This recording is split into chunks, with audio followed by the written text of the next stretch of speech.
Testing. Oh, hello. It does work.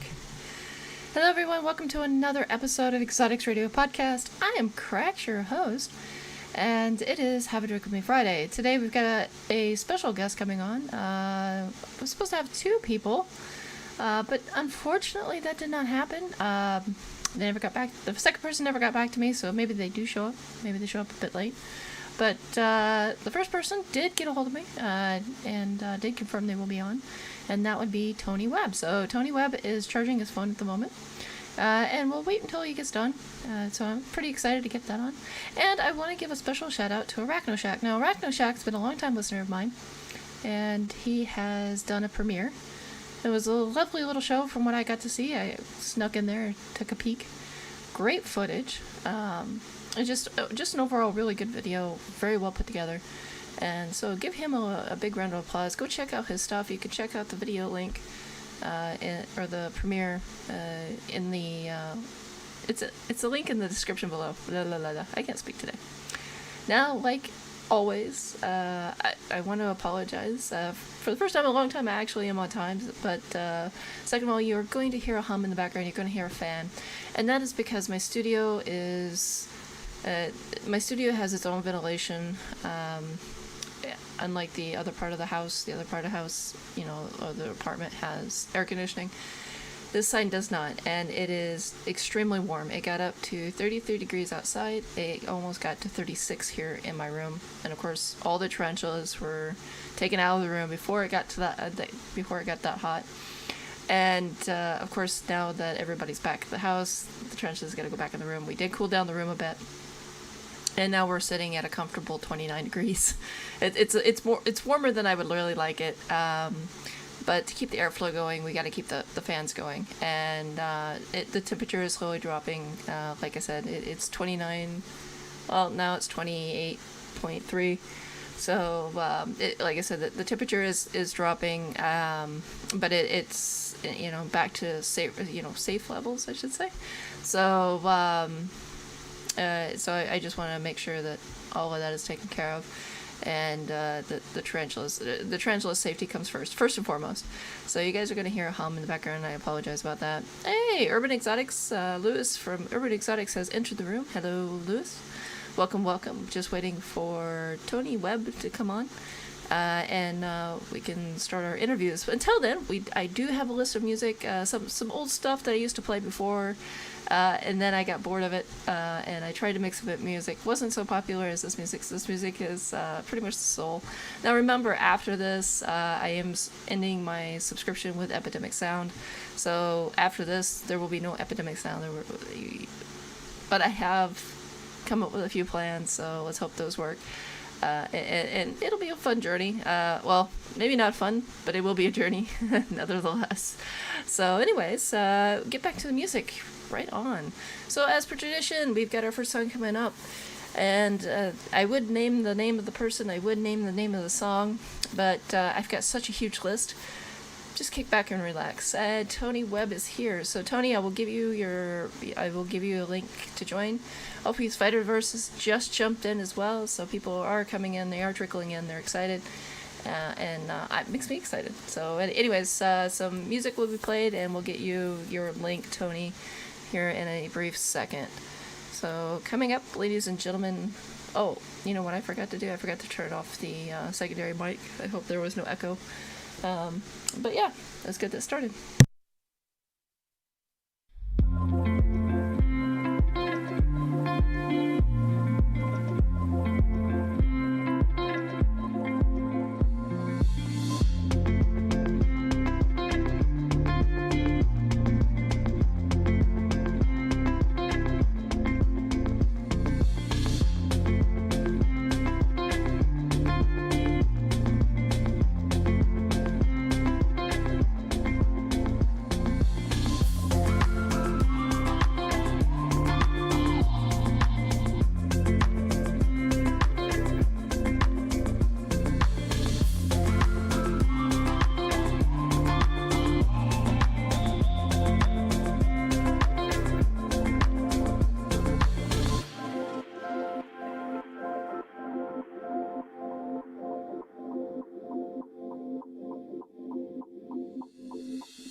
Just one moment. There it is. And welcome back, everybody. I'm Crax, your host, and Tony Webb from Venomous Visions has joined us. Hey, Tony! Long time no see. Let me turn off the secondary fan. We don't need that loud from the background. Back here. There. Did you turn off YouTube?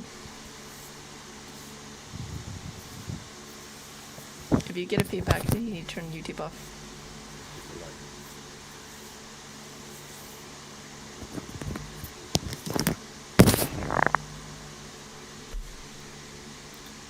Give me 1 second. No problem. Try that now. How about now? Can you hear me now? Yep. Can you hear me? Can you hear me? Yes, I can hear you too. So we got it working. Well, you finally got me on the show. Yes, I do. Hold on. I need to bring up the banner. I'm a little discombobulated. I really tried really hard to get here on time, and which I succeeded. So go me. First time in a long time. Yeah, I had to chase down a kitty, give him his medicine, and so that was interesting.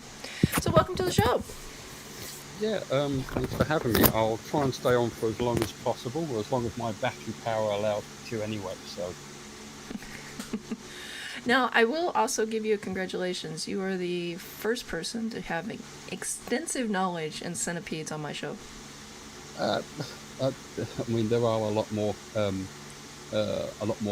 better keepers out there who've been keeping a lot longer and obviously know a lot more than me. So, but yeah, it's nice to be part of the community. I never set out to really deal in centipedes. It's just something that I kind of like fell into and ended up loving in the end. So, a bit like with the millipedes as well. So. Well, that's good. How do I put this? You're the first person to actually not only extend their knowledge, but also own a shop to the public and answer public questions. You're probably one of the most forthcoming when it comes to questions. Our shop hours are like 10 till 5, but that's the official hours. The unofficial hours are sort of like from whenever I wake up to like 1 to 2 a.m. in the morning. I'm normally chatting to customers or chatting to someone who's got a problem, especially if they're on the other side of the world and are operating on a different time zone. So. Let's see. So first and foremost, let's give you a proper introduction. Everybody, this is Tony Webb from Venomous Visions, which is basically a shop, from my understanding, that deals in centipedes and millipedes, correct? Yeah, that's correct. And isopods. And a few other bits and pieces on the side as well. Okay. So now let everybody know about your shop. I put a link of your shop in the description below for anybody who's curious, because I know the UK has special rules, which we will cover later. But go ahead and give yourself a shout out. Not much to really say, really. I mean, we're Venomous Visions. We're based in South London. We are an online shop, although we have lots of people who want to come by and see us, and they're like, no, we're actually online. You can't actually really visit us. But yeah, the main bulk of our species are centipedes and millipedes. We do other inverts. We used to ship to Europe. We try to keep a wide variety of different species available, from starter species to more advanced species, to the lower end and higher end of the budget as well. So by all means, check out our website. You'll find us on Instagram. Follow us on Facebook, and if you can't get me on Messenger on Venomous Visions, you'll always get me on a private PM within a couple of minutes, providing I'm not sleeping. Now, we've got that out of the way. Now, I do have to warn people, because I live in a country. Oh, what are you doing? You're playing with your mic. Yeah. I can hear it. Now, you do have. I was totally distracted, and I completely forgot my question. No, okay, that's what it was. Now, for rules wise, you said you ship to Europe, correct? Well, I'll rephrase that. We used to ship to Europe quite a lot. Oh, okay. But obviously, as everyone knows, with the Brexit thing, it's proved a little bit more difficult. There's a little bit more red tape, and things aren't as easy as they used to be. And I think going hand in hand with that, also certainly some of the prices aren't what they used to be. Obviously with the Brexit, things have gone up now, and if you've got a supplier or a seller that has a particular species that's now hard to source, they can obviously increase the price, which then makes the retail price more. I already knew before Brexit, going back sort of like spring last year, we watched how like the price of certain stuff was literally jumping up 50%, and that was purely because of COVID. And obviously, Brexit's come and gone to a degree now, and we've got our supply chain sorted out, but those high prices have stayed the same. So it can be off-putting for some, but there's not much we can do about it. So. Now I want to give Ben's Pets a shout out. He says you are the best centipede seller in all of the UK. Also, you also have the oddball inverts, and they've already received a few species from you. Now, I've been on the show before, and first of all, I want to say hi, Ben. How's it going? It's good to see you. And I also want to give Stefan Harrop, Rick from Opie Spider-Verse, as well as Lewis from the Urban UK Exotics. Hey, everybody. Now, if you look up Venomous Visions on YouTube, it's more than just one seller, just more than one YouTuber. Quite a few YouTubers have ordered from you.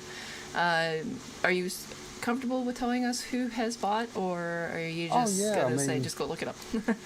First things first, hi Ben. I know Ben quite well. He's bought a few bits and pieces from us, and we tend to see lots of people who, sometimes we stock different stuff from time to time, and sometimes we have some customers who prefer to keep something that's different from everybody else. And I know that Ben tends to aim for like the little more wackier and weirder species. So yeah, hope you're doing well, Ben. As you were saying, Crax. Just get my food. Now, who can I ask who all have ordered from you that we would know on YouTube? Okay. Off the top of my head, it would be Tarantula Dan. He was like one of the first YouTubers to walk around and be filming at the show. So Tarantula Dan. Sidex is another one who bought from us. Peter Webb's, obviously everyone knows Peter Webb's guy, who's bought from us as well. I think Pet Rock and Roll has as well. And there's a good few more that have. I think the majority of YouTubers at some stage have bought from us directly from the website or at the show. Okay. I also know Sam from Bug Realms, yeah. Bug Realms, yes, thank you. I drew a blank for. I know he's gonna come back and get me for that one.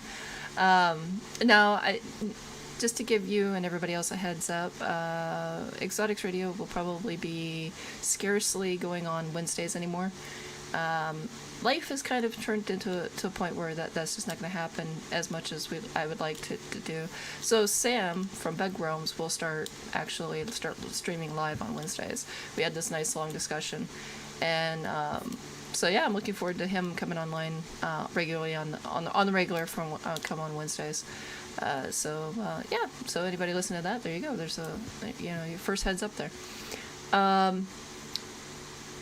So now let's get into a little bit about the laws. Now UK, if I remember correctly, UK has a DWA, and other parts, some other countries and parts of Europe also have a DWA law. Yeah. Now that's dangerous wild animals. It's a basically a license that you must obtain before owning something dangerous, pretty much. Now, not all centipedes are under DWA. Now, can you distinguish which one is who? I may be wrong, but as far as I'm aware, I don't think there is a centipede on DWA. If there is, it would be interesting to see. And if there is, we probably might have had it at some point. But I'm not aware. Currently at the moment, there's actually a Scolopendra species which is actually on the DWA. There might have been in the past, and maybe it got Okay. changed. So Okay. I know mangrove snakes used to be on the DWA, and they got removed quite some time back. So it's possible, but not to my knowledge. Oh, okay. So that's good. So, but I there are some countries that are like, it's a centipede. Yeah, Now, it might also be because they're invasive. yeah. If you live in a very warm climate, they can actually Yeah, I mean, populate. they're pretty hard. Some species are a lot more. I mean, like Scolopendra dahani, they're they're pretty bomb-proof. I mean, they do really well. If your climate's warm enough, and that, they can and will thrive. Obviously, there are species which have been, whether it's by mistake or what have you, have ended up in other countries and on small islands and been able to create like a localized population. Obviously, that can then have an impact on the local wildlife and the ecosystem as well. So, Okay. Yeah, no. Sweden, we don't have any special laws because there's absolutely no way they would become invasive here in Sweden. They would just die off as soon as winter hit. It would just be as simple as that. We do not hold warm enough temperatures for a very long time. We have gotten hit. Today was interesting. Today was one of the few days I had to evacuate all my tarantulas out of my studio. As I was explaining at the beginning of the show, the AC is hooked up to basically the apartment, but my studio for some strange reason has its own ventilation, and I think it's because it might have been an add-on, and so in my studio it got up to 33 degrees, or excuse me, it got up to 36 degrees. It was 33 degrees outside, yeah, that's nice and and warm. That is. yeah, it was way too warm for a tarantula. So when I saw it hit 30, I was like, everybody out. At this point, everybody's out. And Yeah, I then, of mean, course, we obviously here in the UK we've had a couple of very warm days where the temperature's been okay, and all of a sudden it's leapfrogged and gone through the roof, and it's like, right, I need to move these centipedes from this area into a cooler area for the week and see what happens. Temperatures are now, the rain started yesterday, so it's cooled things. The humidity's up, but it's cooled down a lot more, so I've been able to move a lot of stuff back. Stuff like the Malaysian cherries, they don't like it super warm, and in a sense you can end up cooking them when they die. So yeah, we had to move them. Even some of the millipedes, that some of their max temperatures are normally 22 to 24, and when it's getting up to like 30, it's like, oh, I need to move stuff about.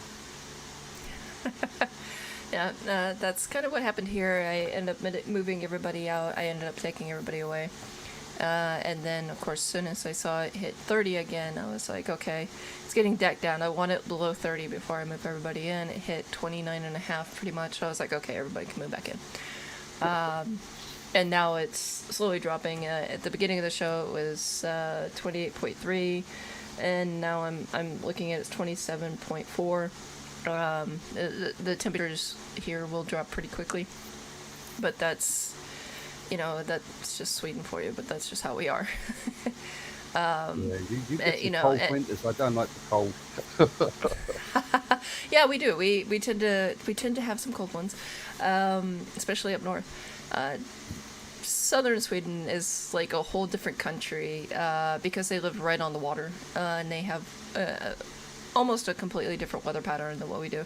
I live more central, so I'm a little bit more colder than I'm definitely colder than the southern parts of Sweden, and I'm definitely cooler in the summer than the southern parts of Sweden. So just get that out there. Yes, I might be bragging just a little bit for anybody from Sweden listening to this.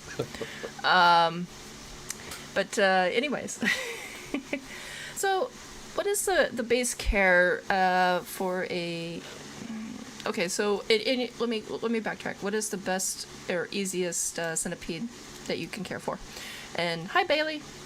Bailey's bug blog just joined us.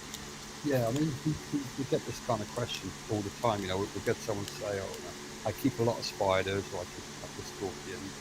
I really want to get a centipede," and you know, not all centipedes are like 12 inches long, and you know have venom that will have you crying for like a week. So there are smaller species. So you know, the favourites are like Scolopendra polymorpha in the United States, the tiger centipede. You know, Hmm. that's a really easy to care for species. It gets 5 or 6 inches long. That's a great species.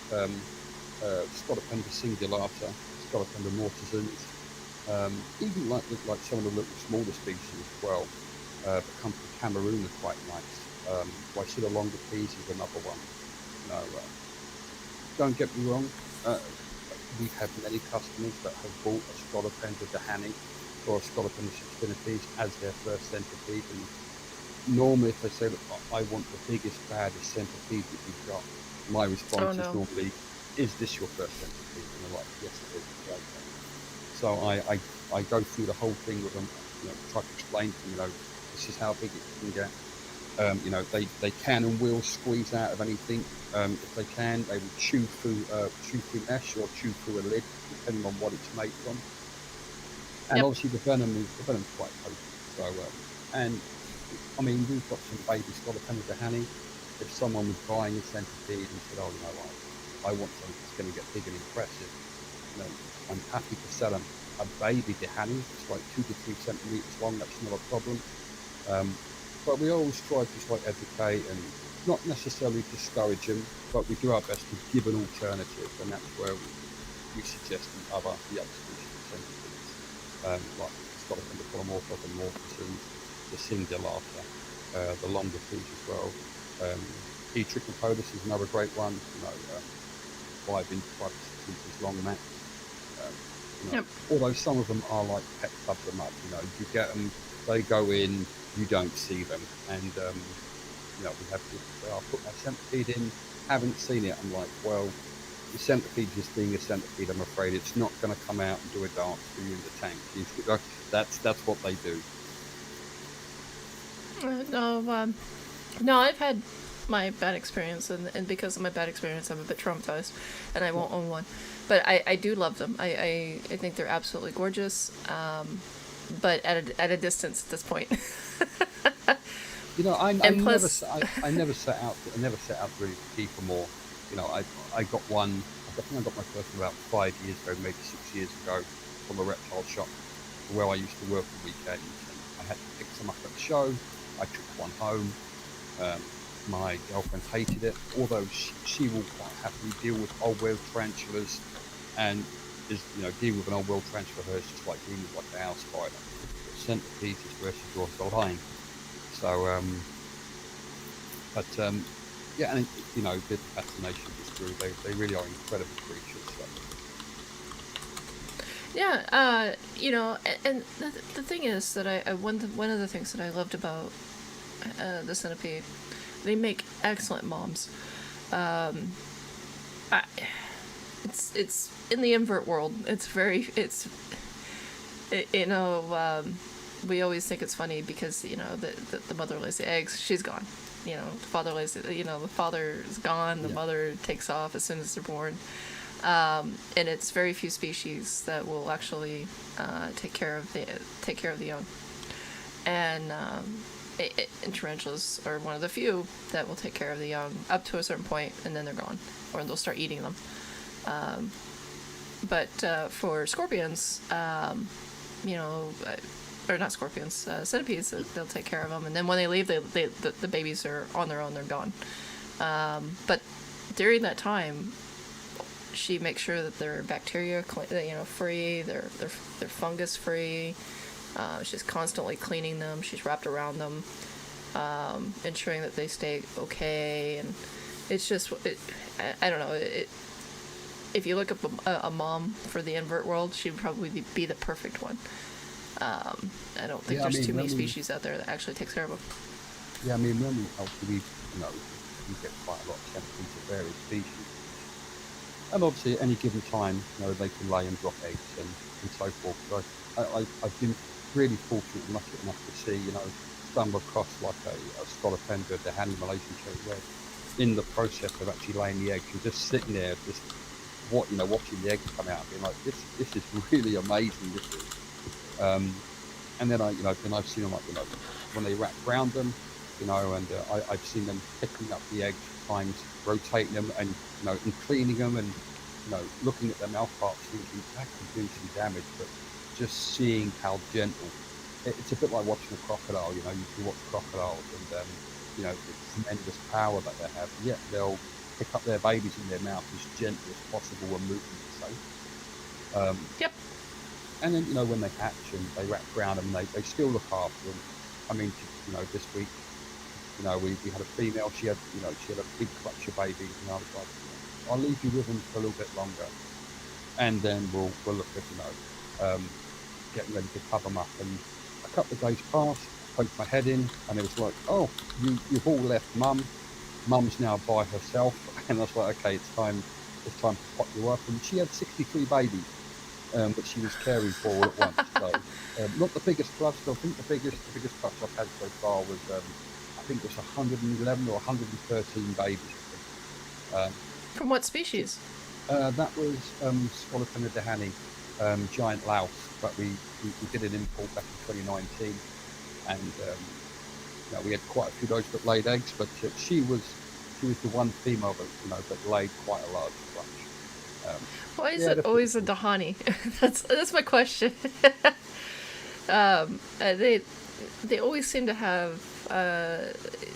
They're almost like the kings of the centipede world, and what I mean is they're one of the biggest, one of the hardiest, and now you're telling me they apparently lay quite large clutches. Yeah, I mean, don't get me wrong. I've had some, we've received some very very small females, and yet they're laying very tiny clutches. And other times, we've had medium-sized individuals, and yet they're laying anything from 50 to 80 eggs. Don't get me wrong. We've had centipedes that have eaten the eggs as well. Vibrations or for whatever reason, they'll eat the eggs. But No, I was gonna say. I was gonna ask, if they start eating the eggs, usually isn't that a sign of either mold or stress? Yeah, so I mean, there's been times, and obviously, if I'm going through feeding, it's like, oh, you've got eggs. It's like, okay, don't even breathe right now. Get a towel, cover it over, and move it to a quiet area. 99% of the time, it's okay, but there's been times when I've had to move them, and maybe like a few days later, I just had a little peek in. It's like, you've eaten them. So, sometimes, vibrations of disturbance, that can trigger them. Like you say, if there's mold or what have you. I haven't had any centipedes that have actually abandoned the eggs. I've not had that happen. They've either gone full term or they leave. Well, yeah, I was gonna say it's pretty cool to see that. in the zoo, one of the reasons why they're known to eating the eggs, and no, mind you, I learned this when I was working with the zoo at the time, is basically it's a nutritional boost to get away from whatever's stressing them out. It's a cruel thing. It's what do you say? It's one of those things where it's like we wouldn't think of eating our own children to survive, but this is the invert world we're talking about. Yeah, they think a little bit differently. Well, I was gonna say she spent all of this energy and all of this these reserve energy reserves to lay these eggs, and now there's what she perceives as a predator in the area, so she's going to restock really quick. Yeah, that's it. So yeah, it's pretty amazing. We've had those 63 babies this week. I've currently got a Scolopendra dehani Malaysian cherry red.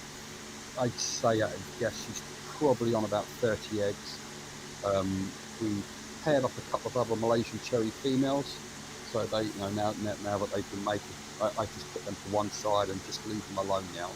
I chopped up the water dish, and I'll check on them every now and again, see how they're doing.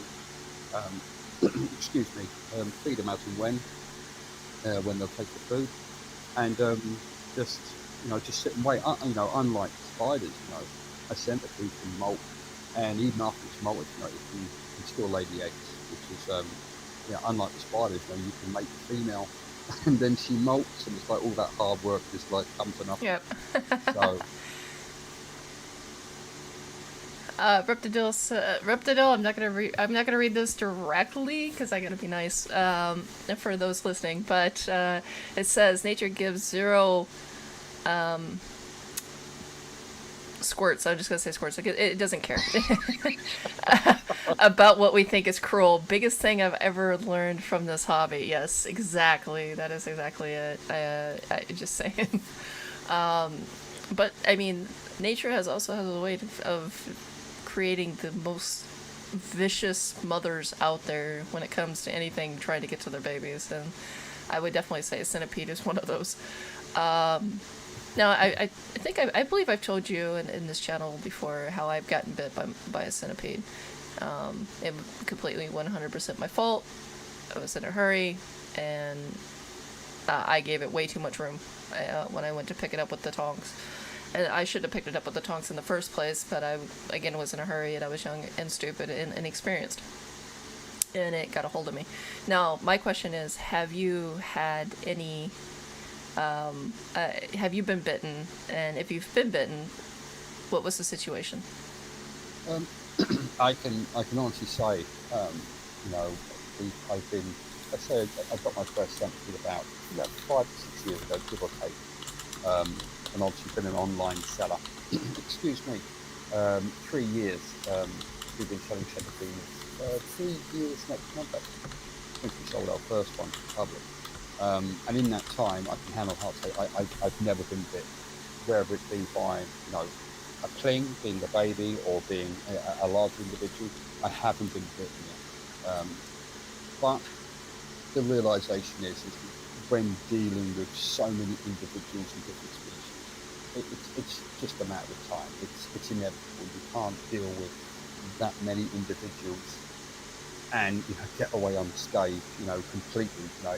I'm sure in, come and ask me again, maybe in 3 or 5 years' time, or in 12 months' time, I may have been bitten once, maybe twice. I don't know. But as it stands, no bites yet.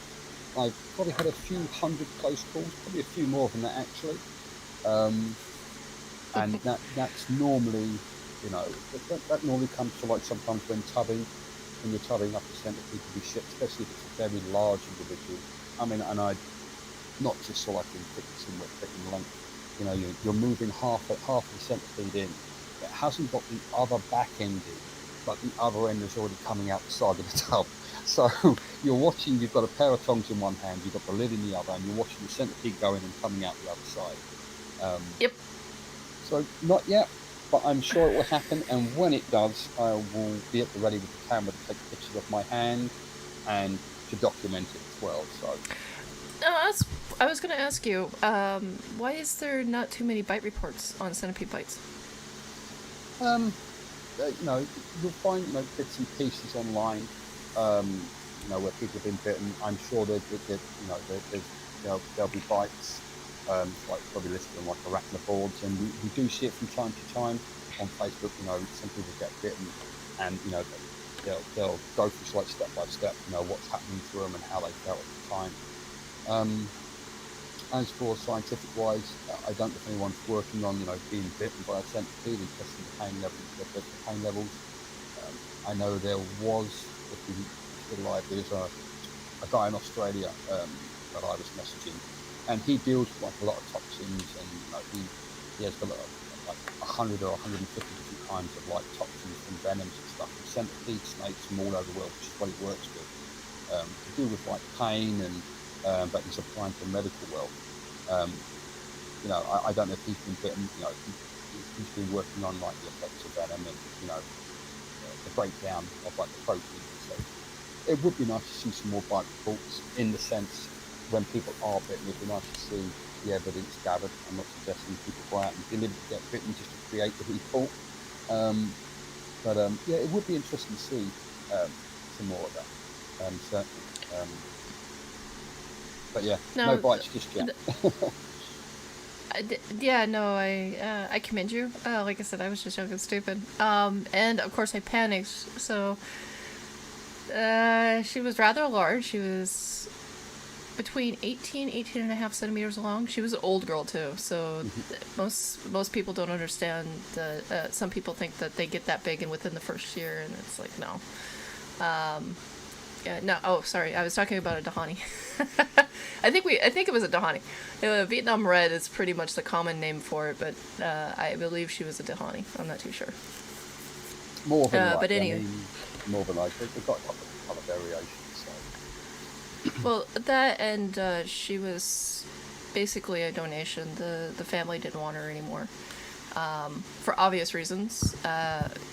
Once they get to a certain size, and they're actually aggressive because the keeping wasn't the best.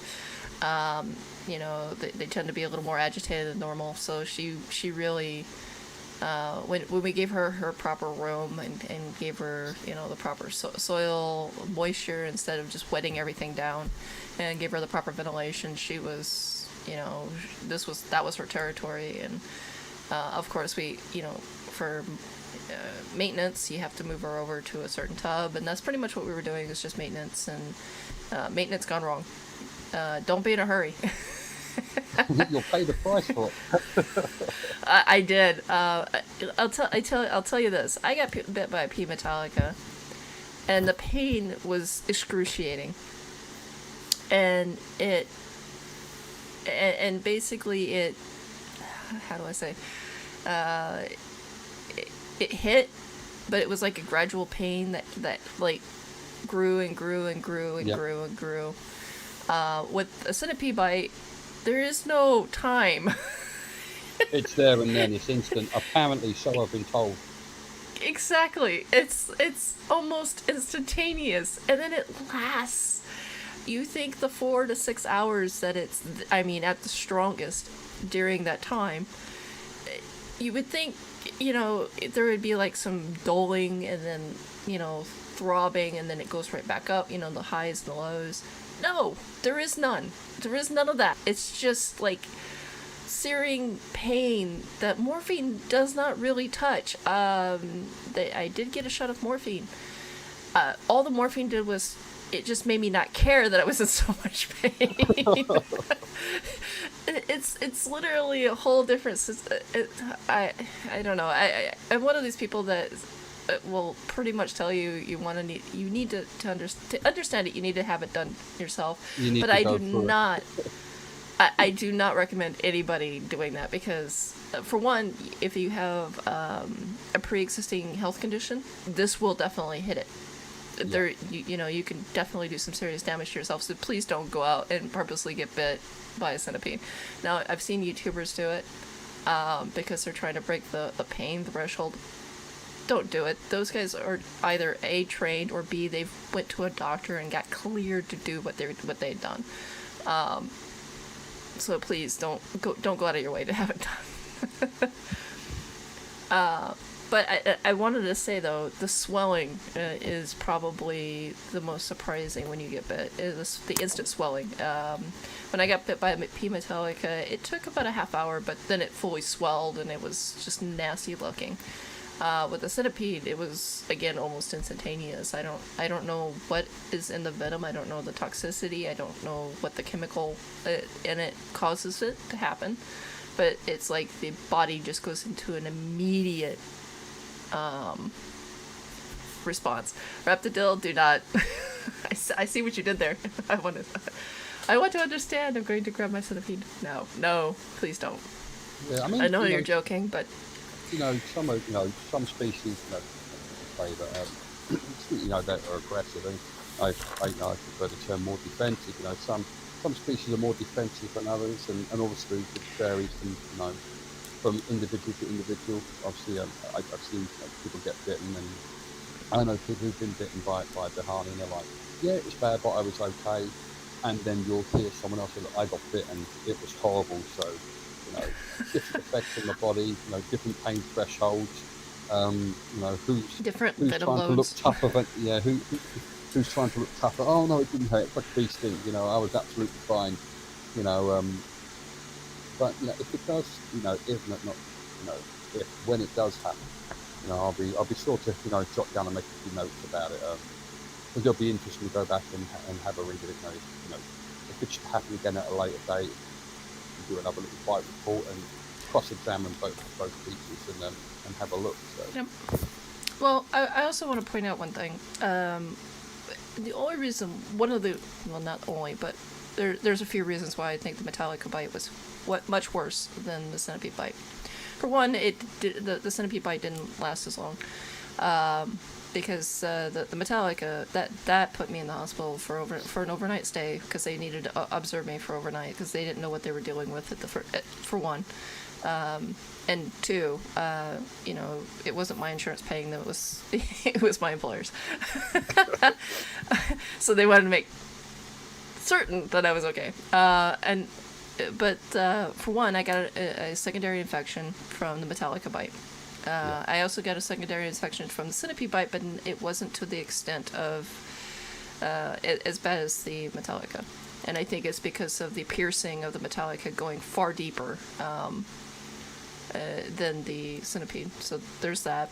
But also with the effects of the Metallica bite, the Metallica venom, I didn't my whole arm cramped, my wrist locked, my fingers curled in. It was bad, but I think that was part of the swelling from the centipede.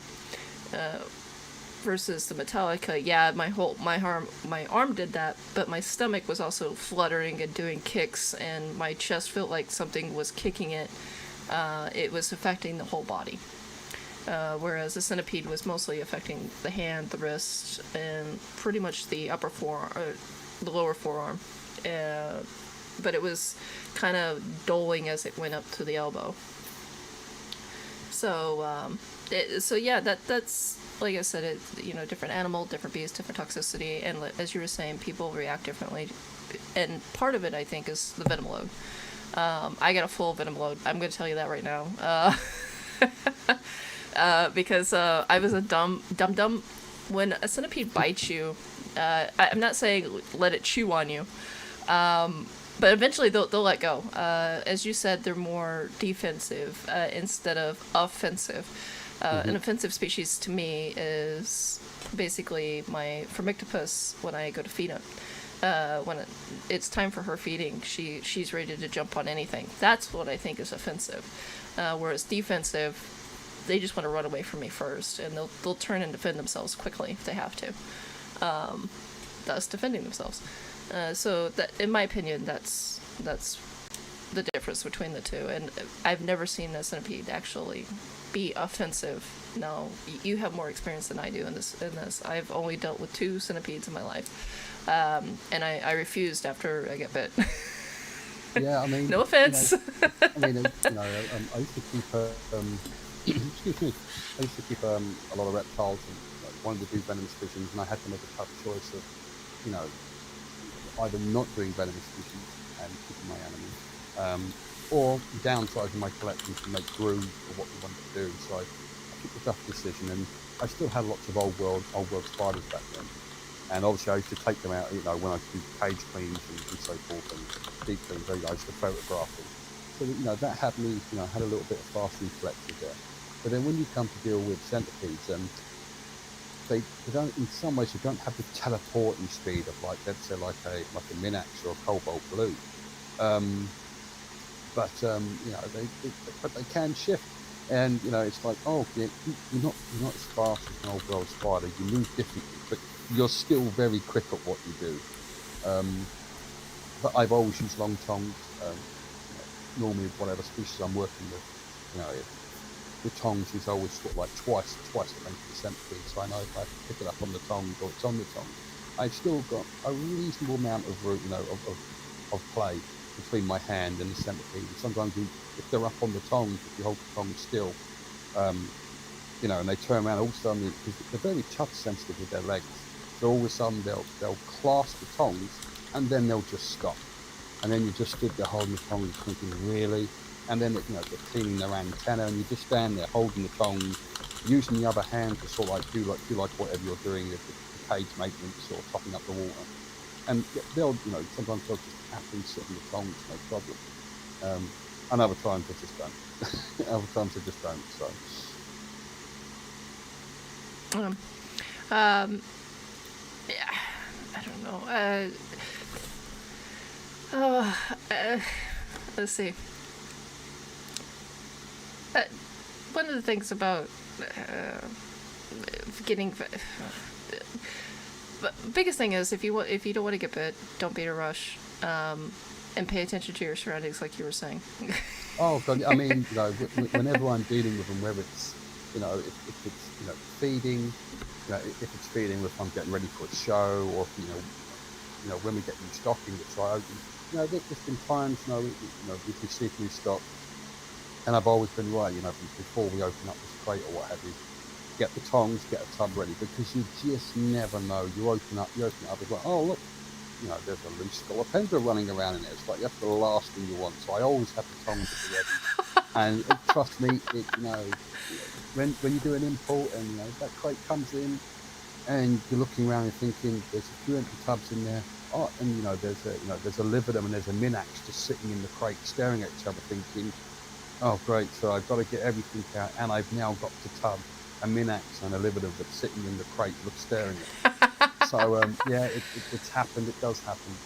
But I always work with a bigger tub. So when it comes to like dealing with orders, I always have an extra large tub that's extra deep enough so I can move their enclosure or the container they're in into a deeper tub. The lid comes off, the centipede comes out, it does its victory lap, and I watch it run around in circles, and then obviously prepare to tub it. So Yeah, so one of the things that I do whenever I get a new animal, because generally, you've got paper towels, so you can't really see. And for the love of God, I don't know why, but the vials that they give you, the dram vials that they give you for transporting juveniles and slings, do not have a see-through top. I don't understand. I really don't understand why they do not make just make it clear plastic. Just make it clear plastic. They do on Tupperware. So why can't I have clear plastic for this? Because then you can just look down and see, like, oh, look, you've chewed everything up. I still can't see you. I mean, but it gives you a chance to see where your little one is.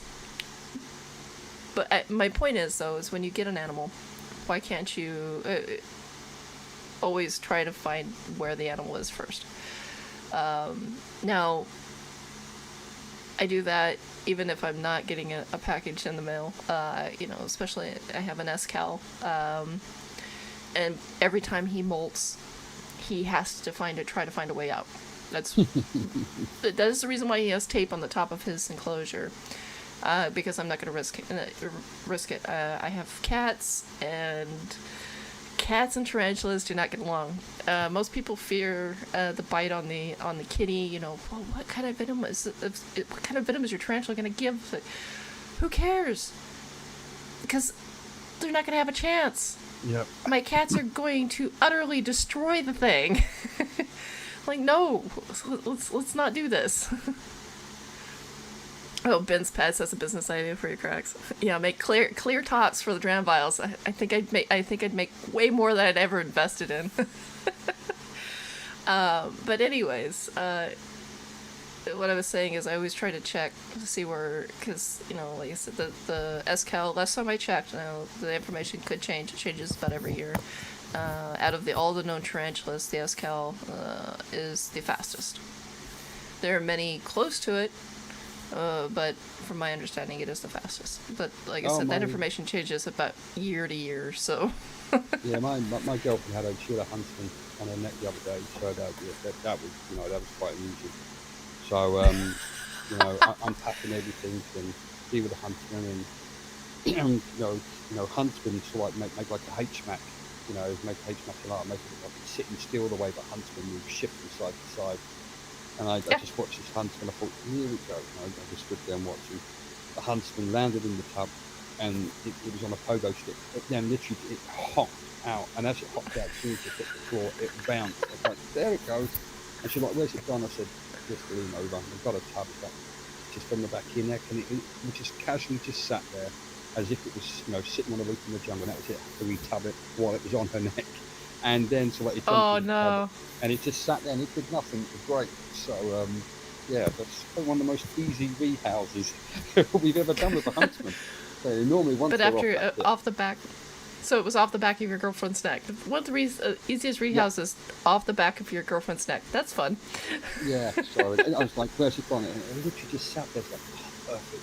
And I was like, just put the tub over it, and it just turned around, leapt into the tub, and it just sat there, like, that's it. Get the lid, slide the lid over, done. Centipede wouldn't do that. No, centipede would not do that. No, no, I've got to, I have to ask. In all of your experiences owning centipedes, have you had one get away from you? Many a time. Obviously, if you mean so like when I'm tubbing it, or if you actually mean have actually had a centipede, I mean out like Lord of the Rings out having an adventure like round round the Yes. house. Oh God, It yeah. escaped. Oh, It was like, see ya. there was a time when I was dealing with we had some Scolopendra species giant whiteleg. It used to be called like Scolopendra gigantea, but it's actually not gigantic. So it's like wrongly ID quite some time back. So we run with the name SP whiteleg. And so I'm going through and I'm feeding and I'm looking at this centipede and thinking, I know we sent some out, but how many did we actually send out? And so I turned to my cat and said, did we sell this one? She's like, yeah, I'm sure we sold it. And I was thinking, lie to her and just say yeah, and then have a look later on and make out like we sold it. So I had a look for it. I was like, no, it's not here. It must be sold. No worries. About 5 days pass. I'm back doing my maintenance again, and I just clock a couple of legs, and I look at the legs.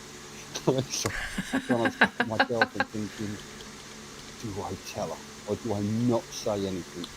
I was thinking, oh crap, it's a white leg. She's going to see me, so like, dealing with like a 11-inch centipede. There's no way of getting out of this. I said, pass me the tub. She's like, yeah, what's wrong? I said, centipede's out. And then it's just like, what? Like, centipede's out. I said, but it's not moving. I said, she goes, you better not move. So I reached for like the giant tongue. She's like, what one is it? It's like, you know that expensive white leg that we said we did sell?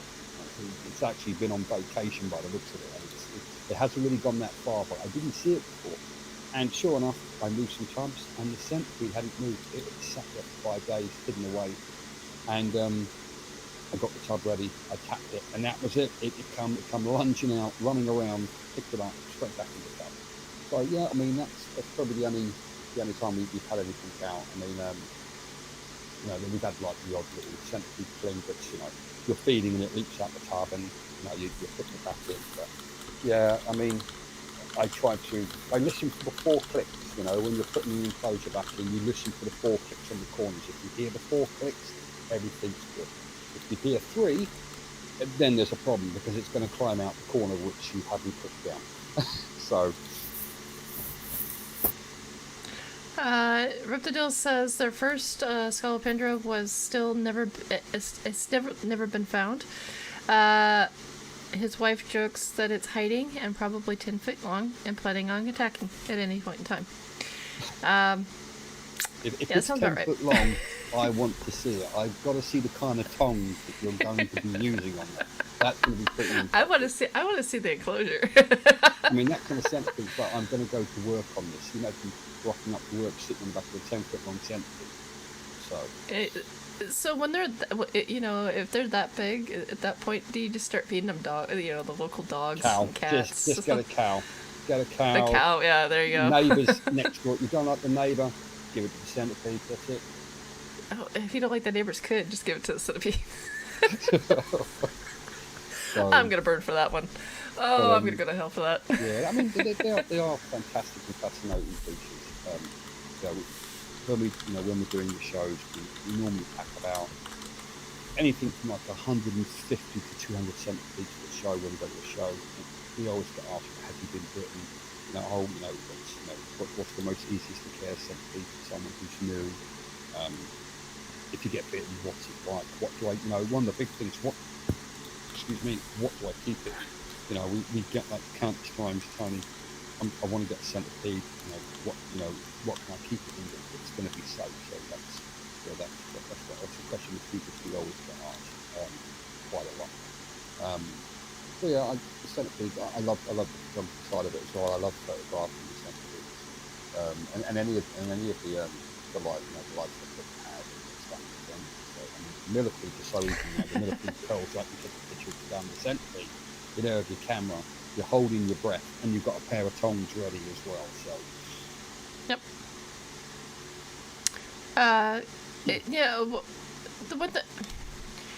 I guess with centipedes, people think that there's really no room for error, and if for escape-wise, there really is no room for error because they're going to escape. They're masters of getting out and trying everything. In the zoo, we have a special container for them, and it has a lip on top. It's basically, it goes inward. The lip goes inward. So if they decide to go straight up, they have to actually stop for a brief moment and follow that lip. And so it buys you a bit of time to get the top on and try to get control of the situation again. I say try because it doesn't always work. Sometimes they kind of just come out on their own. And we have I don't know about you call it tubbing, but it's rehousing. It's basically just a table. Yeah. And it's a mini box. It's basically there's a lip to it that goes upward a little bit, and it borders the whole edge. And we rehouse everything from tarantulas to centipedes in there, millipedes, everything. So if anything decides to make a run for it, it's easy to stop them and regain control again. And I think if centipedes, if you. When it comes to centipedes, they are without doubt, they are the Houdini of the invert world. I'm sure if they made straitjackets small enough, they'd get out. So they're that good. So. Yep. No. But when it comes to but when it comes to actual care, there's actually more room than you think. It's just, it's keeping them in is the biggest issue. And I honestly, I tell people, most insects, most inverts don't want anything to do with you when you're sleeping. But for some strange reason, now this is my experience from wild centipedes, those little bastards will come say hi to you when you're sleeping. For some strange reason, I don't know what it is. They're like the only ones. I'm like, what are you doing? Why are you here? Yeah, I mean, when we first started off, we lived in a much smaller place. We just got into centipedes and stuff, and I would go to sleep at night. What is that noise? And then my girlfriend would say, something's out. And I'm like, quick, grab the torch. And it's like, nothing's out. But it's like, it got dark. Once it gets night, it got dark. And that's it. They're testing the integrity of their enclosure that they're in. Can I squeeze out of this? And if I can, where do I go? Can I chew through this? If so, where do I start chewing? And we had a spot of the honey black flame tip. Now, out of all the centipedes we had, this one centipede, night and day, it wanted to, most centipedes could find a little bit of chill out time for themselves, they'll disappear, they'll hide away. No, the black flame tip, it wanted out 24 hours a day, 7 days a week. That was tested the enclosure as much as possible. Some come out, have a little wander, they test the enclosure, and then they go back to being at rest. But that black flame tip, it wanted out. So we normally once a week we'll get a message and say, we'll get a message from someone saying, my centipede got out. I'm like, okay, no worries. I'd like, send me a picture of your enclosure. And 9 times out of 10 I'll be like, well, you've got a gap at the top. Oh, but I didn't think it. Trust me, if it can get its head in it, it will squeeze the rest of its body through. That is with them. They, like I said, at the smallest gap, they're going to get through it, and if they can't get through it, they can't squeeze through it. They're going to chew it until they can. Yeah. So one thing determination, bags of it. Oh yeah, that is true. So one thing what we used to do to keep them actually stimulated, if you want to use that word, because if they're chewing and they've got things to hide and crawl up into and run into, then they tend to settle down.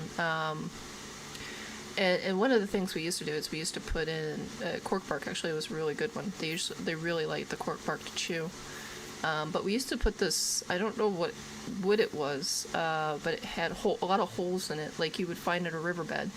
Mm-hmm. And they just loved it. They would chew through it, and they would squeeze through the holes. I guess the tighter the pack of the hole, the better they felt. I don't know. More secure, I guess. But yeah, they really liked that. But the problem with that was it would always, after about 2.5 weeks, it would get moldy, so we'd have to remove it quickly. Mm-hmm. And it was just, it was an interesting keep. Like I said, I really do like centipedes for everybody that's out there. I love them, but I will not keep them. I've been traumatized by that bite. I know how quick it can happen, and honestly, I don't trust myself around them anymore. I imagine if I worked with them again through somebody else, I'd probably get over that eventually, but right now, no. Now, Jeremy's Wild World just walked in. Hello, Jeremy. It's good to see you. And Happy Ant, if you're still listening and if you didn't read the message. Oh, yeah, you did read the message. Okay, you're still here. Yes, it got too hot in my room into the studio where the tarantulas are kept, and I'm wanting air circulated. Right now we're sitting at a comfortable 26 degrees. It is dropping rather quickly, but it's 14 outside now, so... Mentioning the temperature and stuff, we had quite a few messages late last week and during the course of this week, sent us saying, Tony, we've got a problem with the temperatures. And like, okay, what species are you dealing with? It's like, if it's there is an English millipede, millipedes, and they were struggling, upper Jeffrey's Dolphusi, the tri-rainbows. They don't do well with heat, with temperature and humidity fluctuation. As pretty as what they are, if you don't get it right and keep them pretty constant, they will die on you, and it's a shame when it happens. But they're one of those species which are quite sensitive. And we have people saying, I can't get the temperature down. It's like 26, 27 in the enclosure, and it's getting warmer. What do I do? And we normally say to people, as long as your family doesn't mind, and if you're able to do it with those species, it is getting too warm with heat waves and so forth. If you can move the enclosure to a cooler room, we actually, move it to your bathroom, because the bathroom is heavily tiled. It tends to stay a lot cooler than the rest of the house, and that helps to actually drop the temperature, so you're able to keep them a lot more stable. Another one is obviously taking the enclosure, if you can, putting it inside a very large tub, and then putting substrate or sand in between those two wall thicknesses and making it wet. That'll actually keep it cooler as well, as a way of keeping the temperature down. So yeah, that's actually a pretty good idea. I didn't think about the bathroom idea, mainly because my bathroom is also turned into a sauna hybrid. It's got the ventilation for the sauna. It's got the heated floor, and so it's a very warm room, and if you want to take a shower, you can just turn on the shower head, and then the shower builds up enough steam, and then anyway, long story short, it's basically a sauna. It's a sauna bathroom hybrid. It was not cheap putting it in, but for what we did here is we have, like I said, we have an AC unit, so the temperature in the living room was cooler than I would like, so we put the tarantulas in the kitchen, and it was just perfect for them. But I don't risk temperatures. Temperatures are just really hard. Also, another reason why I won't own millipedes is because I have cats. If one of them should get out, it would be detrimental. Almost in some cases, it can make a cat very, very sick to the point of I don't know if they will be able to treat it, and then my cat either suffers or dies, and I really don't want that. So, long story short, I do not keep anything that can harm my cats. And let's see, what else? Millipedes. That's one thing I was going to ask you. there's several known species, and they all have their own defense. Now, you were I know what putting you're up. going to say. Yeah. You were talking about the ones that corroded the gloves, and you were showing Oh, that. the PNG ones. Yeah, the toxic millipedes. Yeah. Do you own those? You know something? Prior to getting them, we already knew about the species anyway. But as far as I'm aware, they've never been available in the UK, as far as my knowledge. And said my partner, she said, "Wouldn't it be cool to have some of them?" I said, "Something, maybe not to like to sell to people, but to keep privately. It's just something a bit different, something interesting." Um, and we've always said that. And then we had the discussion again. I said, "Oh, just imagine if they came up." And then we spotted them. They popped up on the website, and I was like, "I'm pretty certain that's the species." My girlfriend had looked like, "I think you're right." She's like, "I'm 99% certain, so I'm sure it's them."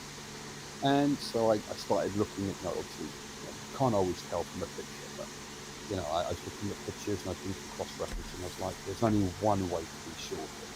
I'm going to have to buy some." So I contacted the seller. I said, "Do us a favour, ship me a pair." And I said to him, I need to ID these species. I think possibly these species could be a little bit more military than other millipedes that just stay in your hand. And so shipped the millipede. I took the cover off. One look was like, "Yeah, it's them." And checked the eye plates, and it's like, "Yeah, these are the millipedes." It's like we was only talking about this a couple of weeks ago. How cool it would be to have them. Like, yeah, we'll take a batch of them. It's like, yeah, and we have to re-ID them as well, because they've been ID'd wrong. They have the wrong scientific name. So we have to help them out and ID the species. And they came, and yeah, they're pretty chunky. They're into, to some people it's just another millipede. It's just another stumpy fat millipede that's like nice and shiny. But yeah, and they were fine. And then like the other day, I was said to my girlfriend, said, "I know that these are millipedes. We've always 100% killed them. We know them." I said, "I haven't been secrete them yet." I said, "I've got this fascination. I'd like it to happen." And sure enough, was dealing with them, and one sprayed their secretion, and it was like a machine gun going off, because as soon as one did it, they all followed suit. They all did it, and the smell, the gaseous fumes, it was literally instant. And I had to step back, and I just said to my partner, I said, we've had millipedes that are secreted, and they smell a bit coarse, smells like ivy. I said, but nothing like that. And her eyes were watering. It's like, and I turned around with a big grin on my face. I'm like, "Yes, it is these millipedes. Can you believe it?" I'm like a big kid. I'm like, "I can't believe they've actually done it." And so we'd seen those effects, and then I said, "Let me get some gloves." And I got some gloves. I put the gloves on the side of hanging over the side of the enclosure, and they sprayed again. And as soon as they did it, I took the gloves out to one side, and I let the secretions go to work, and yeah, they corroded the gloves. They're an interesting species, a little bit different. Lots of people get burnt on the foot because they step on them. They're from Papua New Guinea. There's lots of millipede species that come out of there, but this particular species, Saphodoborus, there's about 5 or 6 species. We've got, I think it's species 2, I think it is. But they're all capable of doing it in that family. I know some people have bred some of the other ones in Europe, which seem to be a little bit more forgiving with the toxins, the spray. But the ones we Okay. have, it's quite potent. No. So, My question to you, don't they come out after it rains in New Guinea? yeah, like many millipedes from all over, once you get a downpour, um, and if you get a downpour, you look at places like Africa. When it rains, all of a sudden you'll walk down the road, and at the side of the road where it's where it's just grass and so forth, you'll see hundreds of millipedes, or thousands of millipedes just congregate together, as it rains. So Isn't that for foraging and to collect water? Yeah, it would be, foraging to collect water. Soon as that trigger happens, they come out in the thousands. It's quite impressive. 1 minute, the grass is pretty bare. There's a massive downpour. It's like the snails. Sometimes you go outside and you don't see any snails. It rains and you go outside and all of a sudden the snails just appear out of everywhere and you're trying not to step on them. And that was the case when we did a Nymphal. The rains were very late in coming. For some reason in Thailand it was running right behind, like towards the tone. You're just going to have to wait longer because the wet weather was meant to hit like 3-4 weeks ago, it hasn't come. So okay, no worries. Get a bit impatient, but Mother Nature, you can't do anything. As soon as the rains came, completely different story. No, now millipedes. No, the one millipede that always intrigued me was the cyanide millipede. Yes, for those who don't know. Yeah. Yep, there is a millipede who emits cyanide gas. So don't go sniffing them. I mean, if you like almonds, I mean, yeah, it smells great, but I wouldn't advise it. I wouldn't advise it either. That's like Russian roulette right there. That's true Russian roulette. But no, my question to you is, do you keep the beetles that hunt them? Excuse me, no, I don't. I mean, we do have a lot of those flat species, millipede, like Chromis diphorus, Chromis vittatus, and we've got some of the Thai red flats as well. And it's funny because we've had the vittatus and the diphorus. We've had them for a few years. We regularly stock them, and you can faintly smell it, although it's not a lot. But when we first got the Thai flats, and someone messaged us and said, I'd like a couple of sex pairs. So I said to my girlfriend, this person wants to sex, so my girlfriend come out, she went to sex them. And I was standing about 6 foot away, and I turned around and I was like, they just sent it? She said, yeah. And I said, for such a small species, they emitted such a lot of cyanide, such a small species compared to the other one. I smelled it from 6 foot away, and I was like, we've had the other ones, we've been selling the other ones for like the last couple of years, never had it smell like that. But no, we don't have beetles for hunting.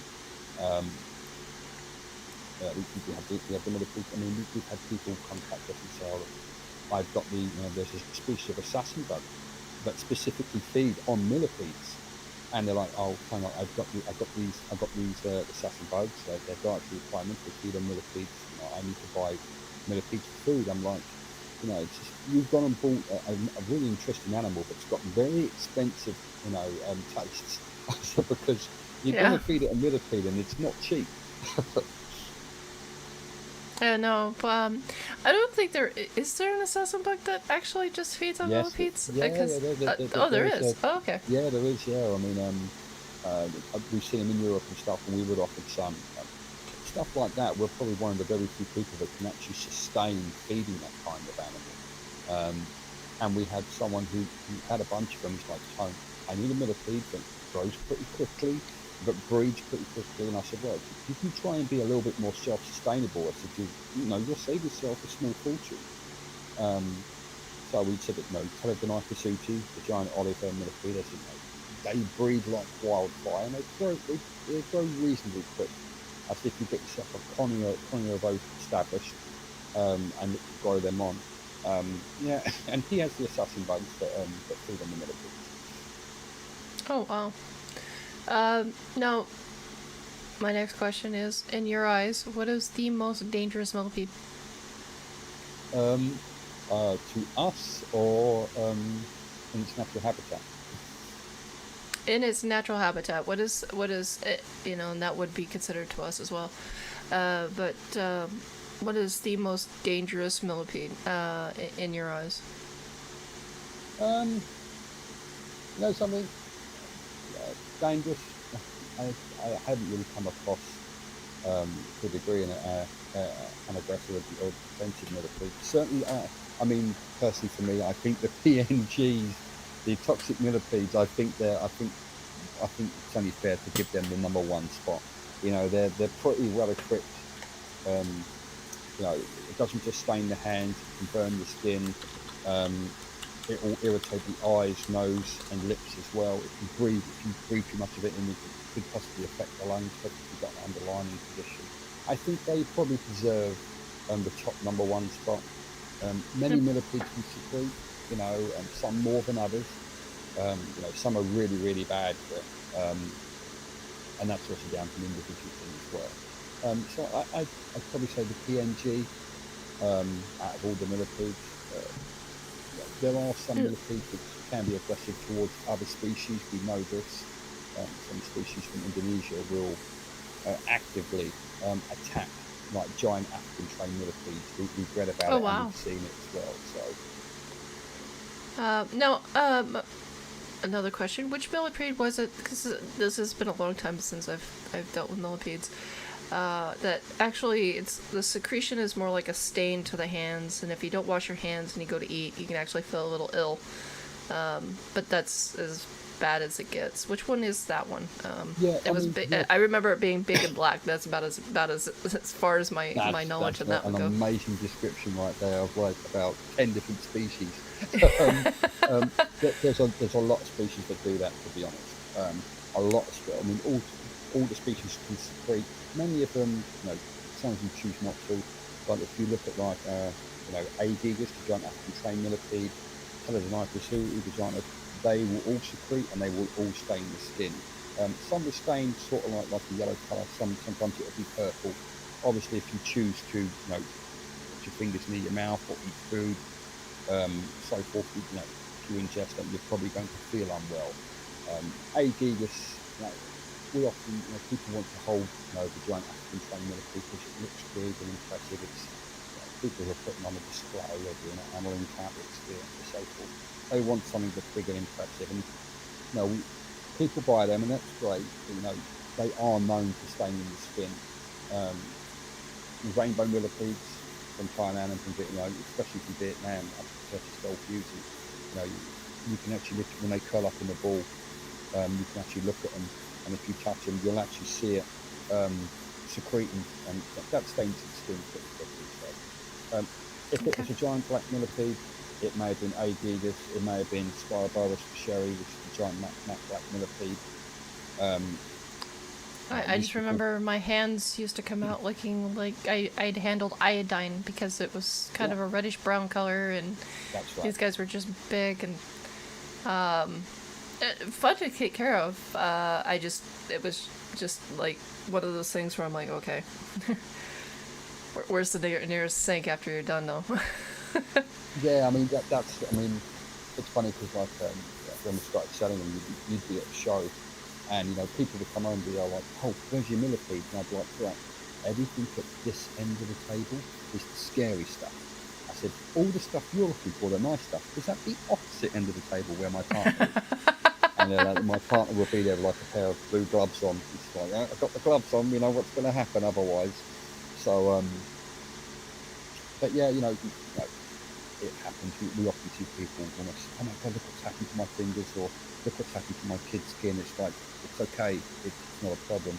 And that's why when we got the PNG toxic millipedes, it was like, in the nicest possible sense, you can't go selling these to, just your average keeper. And I was like, on the website, we're going to put a disclaimer on there, you know, that they're for advanced keepers, 18 and over. And don't get me wrong, someone may buy these and be like, they've never secreted on me. All because they haven't doesn't mean they can't. Um, That's like buying a tarantula and says, "Oh, this tarantula is docile. It's never bit anyone." Because it hasn't bit you, it does not make it docile.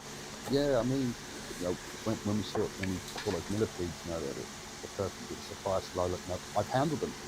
You know, it can't be that species because they haven't done it. And, you know, we started looking at the eye plates and checking it. And I had to take a load of photographs. I even cross-referenced, after we found out what they were, I even cross-referenced it with a friend of mine. And he said, yeah, because I'd never been able to see in person. He said, that's the species that you've got. And I'd say I must have said, I'm looking at to let you know. they are the species that we thought they were. So, an interesting species, with a great potential mechanism. I think if anyone is going to looking to go on the website to purposely buy them because of that, I think it would be a little bit silly because they'll probably be like, oh, it's never got me.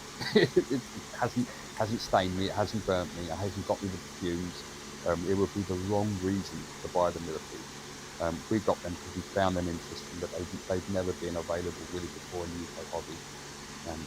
And we've bred Well, like I'm glad you 18 got 'em. species now. So That's a lot. Well, not really, considering how many species are known out there. But that's a good chunk. yeah, it is. Yeah, I mean, I didn't really. I mean, I was into the centipede. My partner was into millipede.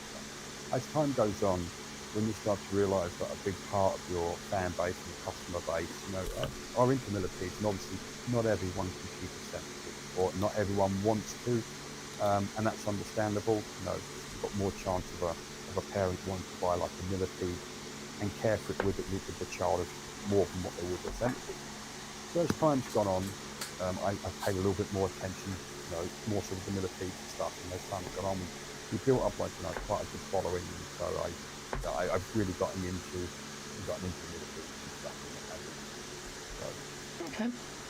Um, now, now I'm gonna get into more of healthy versus not healthy, because for a while here in Sweden it became an issue that people were selling centipedes and they weren't in very good health.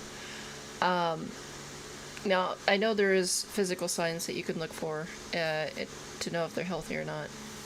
So I'm gonna ask you, how do you tell visually if a centipede or millipede is healthy or not? okay, so with a centipede, it's excuse me. Obviously, we receive multiple species and stuff, and sometimes, when you receive the stock, you can instantly tell that maybe it's not it doesn't look healthy. So sometimes it may have mycosis on the legs, so there might be black spots on the end of the legs, or have a bit on the antenna. Sometimes it may have it on the trunk of the body, or up near the spiracles where they breathe along the side. Um, Sometimes you'll pick one up and it may just be a little bit, and it's normally not a problem.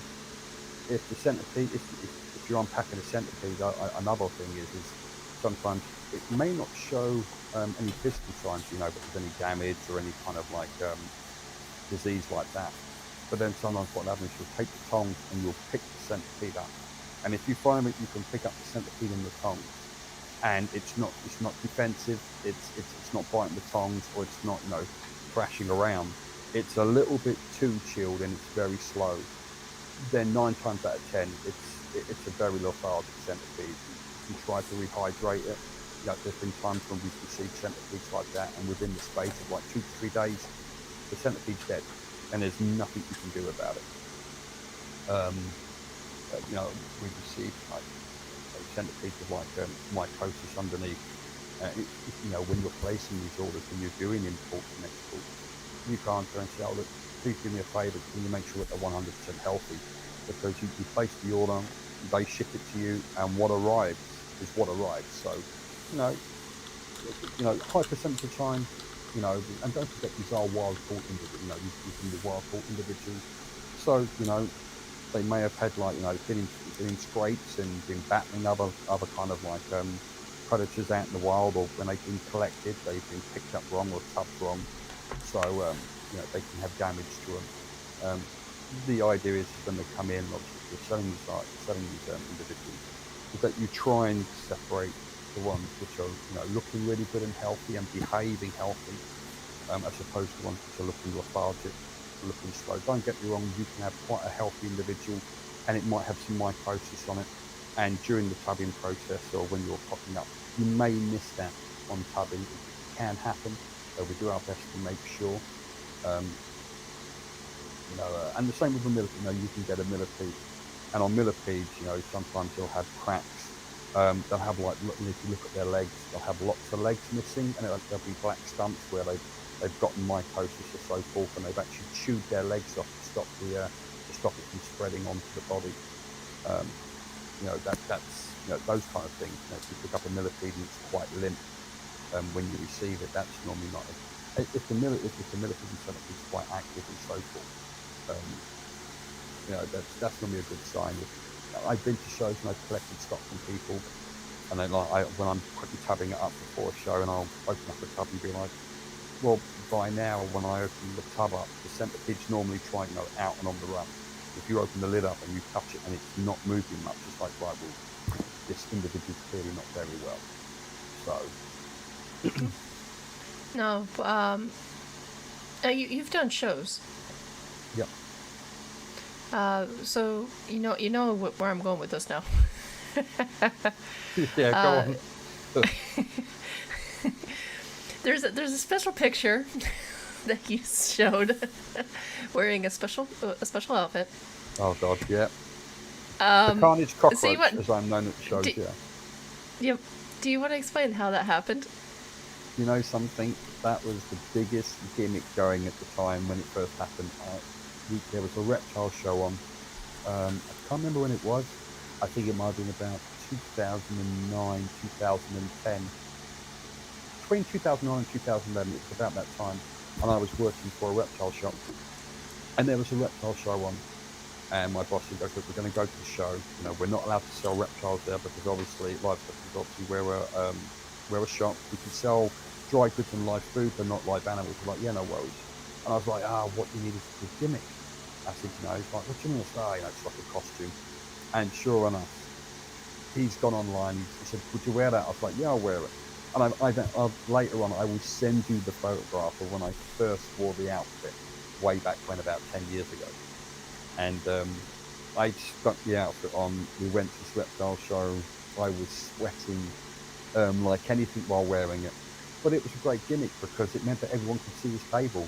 Because when you're at a show and there's lots of tables and there's lots of crowds, sometimes it's a bit hard to find your favourite seller or to find someone. When you're standing there and you can see like 7.5 foot antennas bouncing up and down, it's like, yeah, that's the reptile table over there with the live food. And we did the show. The show was really good. We sold lots of live food. And I said, so what do you want to do with the roach outfit? And he said, keep it. I said, you sure? He said, yeah, just keep it. And so I kept the outfit. Sometimes I'll stick it on. And I go up to London. I went to London Dungeons while wearing it. I go to the fair wearing it, jump on the rides, and I go to London's attractions dressed up as a cockroach or a giant lobster for a laugh and that. And when Venomous Visions first started out, we didn't do livestock. We did jewelry, and I used my photography. And Venomous Visions was my name for my photography. I used to watermark it with that. And so I started printing like our own mugs, t-shirts, mouse mats, anything you've got jigsaw puzzles with my photography on. And I put the outfit on, so I thought I'll wear the outfit to the show. And it kind of worked, and that's where it comes from. So you'll always find us at the show. Just look for the giant cockroach and the multicoloured socks. And my nightmare fuel. The socks, not so much, but the rest of it, yes. I'm sorry, but as soon as I saw that, I laughed my ass off. I thought it was one of the funniest things I had ever seen. Now, mind you, cockroaches are my nightmare fuel. I have an extreme phobia against cockroaches. And that's one thing I wanted to cover. Is another reason why I will not have a centipede. Cockroaches are such good food for centipedes because of the size. They and the wide variety cockroaches eat. You can give a variety of nutrients to your basically your centipedes. And so very rarely will my tarantulas get a cockroach. It's almost always hoppers. A silkworm, if I can get my hands on those. Basically everything but a cockroach. Yeah, I don't really feed. Roaches are great food. If you can get a colony, especially the amount of centipedes that we had. If you've got if you're breeding your own food like roaches, it's a great way to be self-sustainable. But I actually don't feed a lot of roaches. I feed a lot of crickets, a lot of locusts. Beetle grubs, I tend to vary with the diet. From time to time I'll feed roaches, but few and far between. So although they do make great feeder food. So So my question, my next question to you is, this will probably be my last question. We're gonna wrap things up a little bit, and then I'm gonna have Truly come on, because Truly is a 100% a comedian.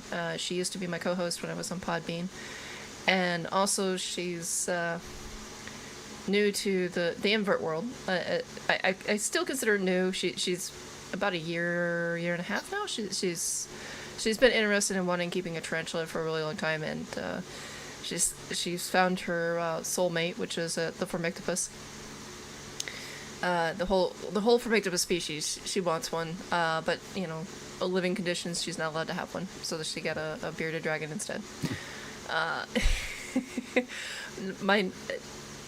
My wrap up question to you is, if somebody is thinking about getting a centipede, which would be a really good centipede to start off with, and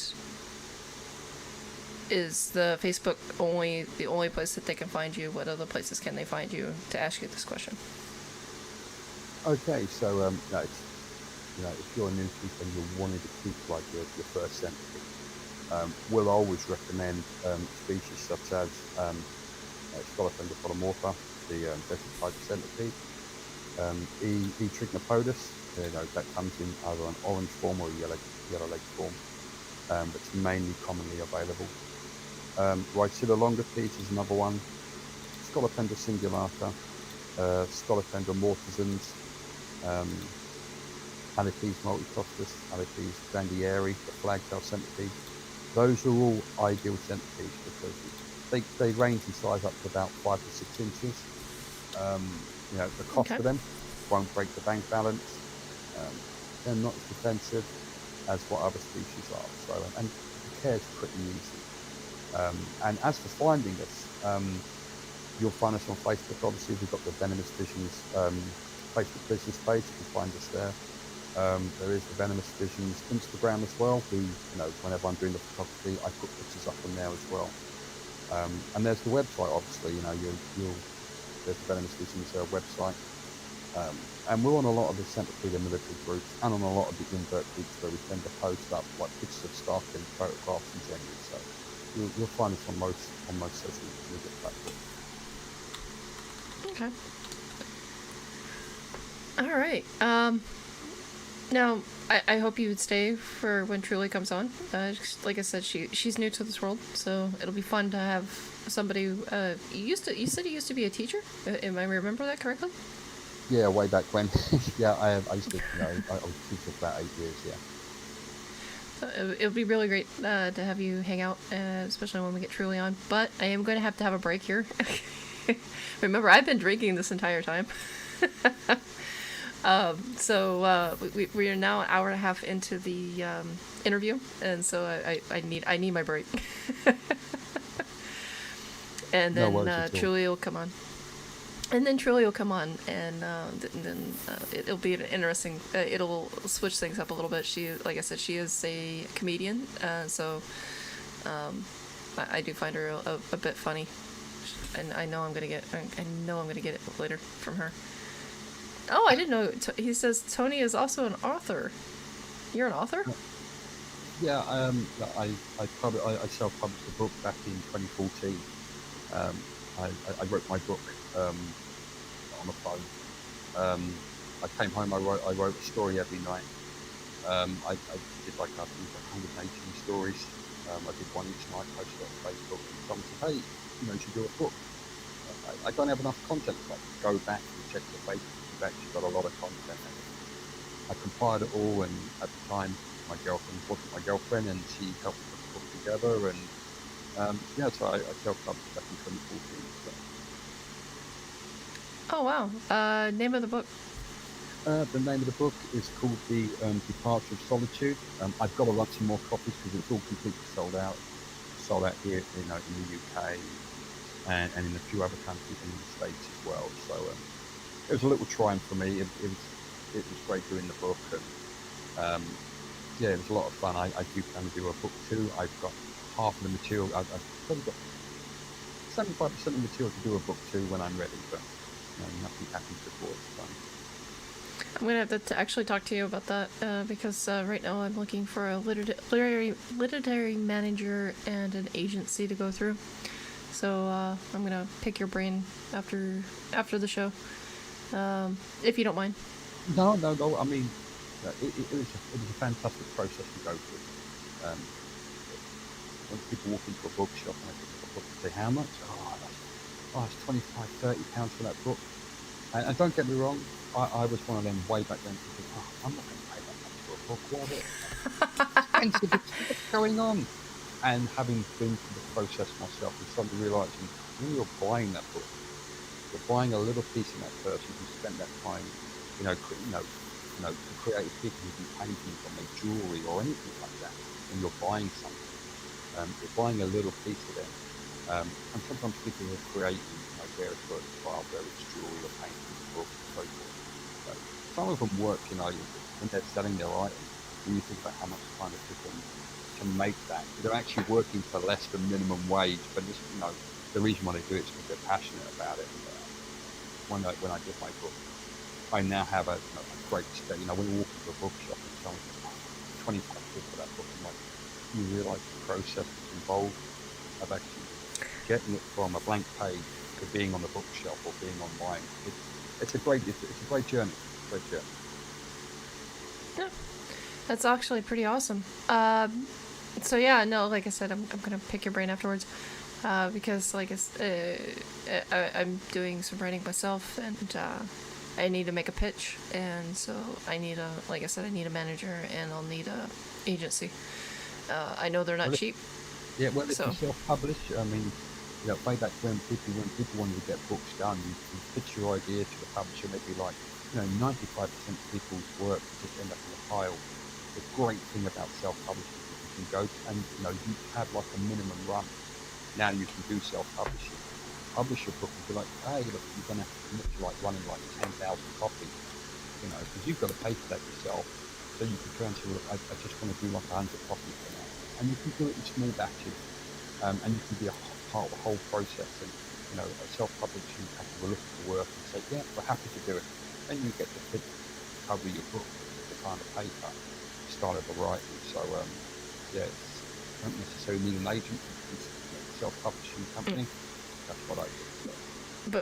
But my literary isn't a book; it's a TV script. TV screenplay. So I actually need a manager and an agency to cover all of the laws when it comes to, because now we're gonna talk a little bit about literary. Basically, when you write a script, and I'm talking about a screenplay. I'm not in the real world we would call it a screenplay, but most people don't understand the terminology, so they just know script. So we'll just narrow it down. We'll call it script for now.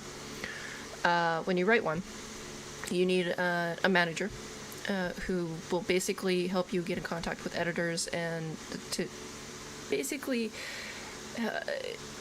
when we talk about a script, you're not going into detail. You're basically, most of it is dialogue, some action. You don't go into description of rooms. You don't go in description of what their thought process is. You're literally narrowing it down. Now, you have to also keep in mind, about 1 page is about 1 minute of a show. So if you have a 50-minute show, which is most 1 hour shows, because 10 minutes for commercials and whatnot, then it's 50 pages long. And it's on the dot. There is no 51 pages, 53 pages. It is 50 pages. That's why you have 40-minute, 45-minute, 47-minute, and 50. You also have a half hour or 23-minute. You'll never have a 25-minute, and you'll never have a 35-minute. It will always be one of those.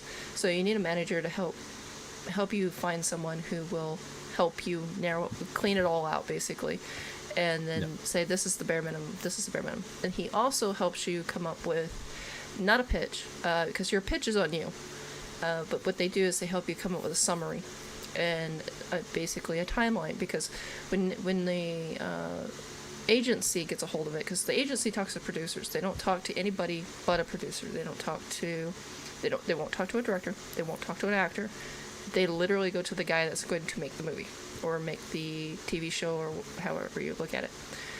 And so what an agency does is they want everything to be spick and span and cleaned up.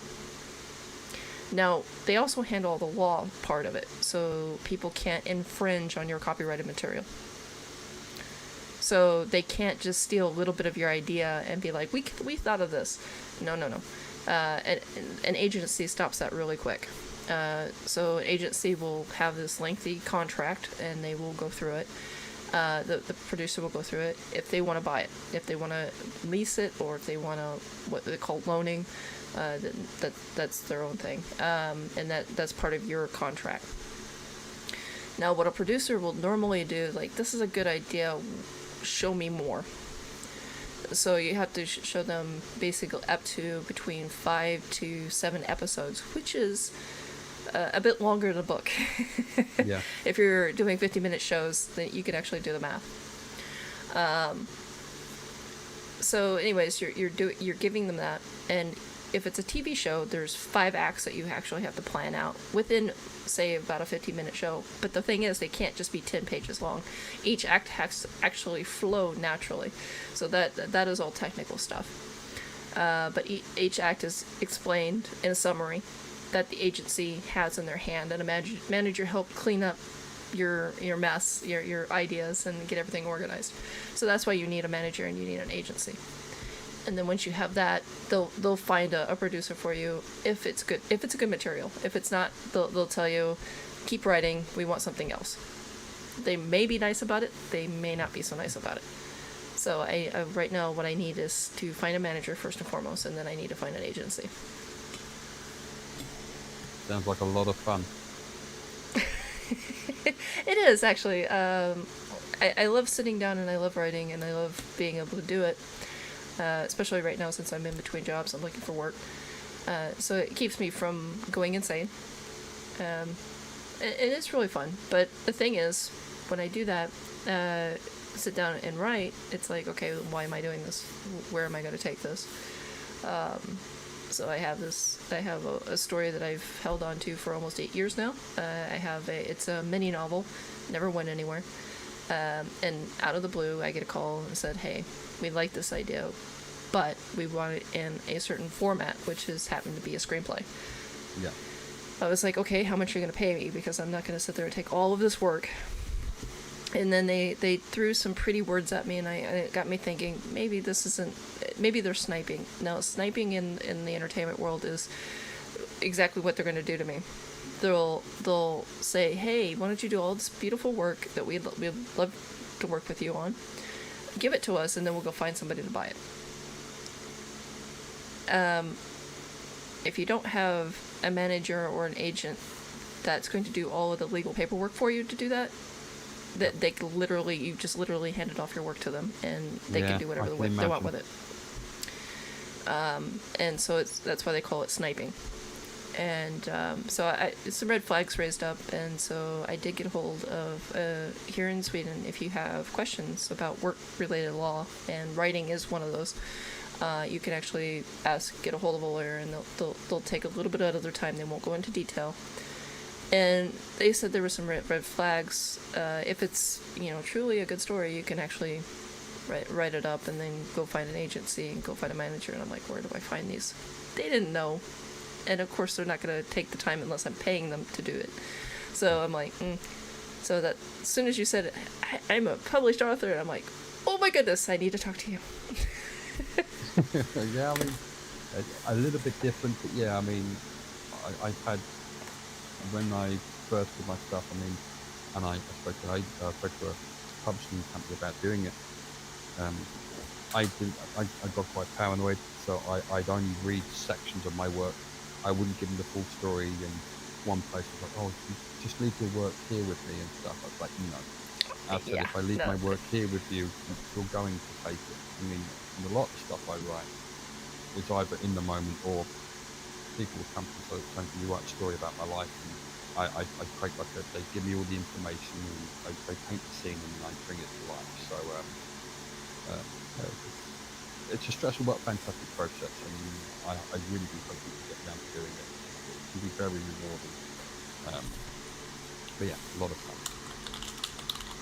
Now, Rick with Ophi Spider-Verse is taking off.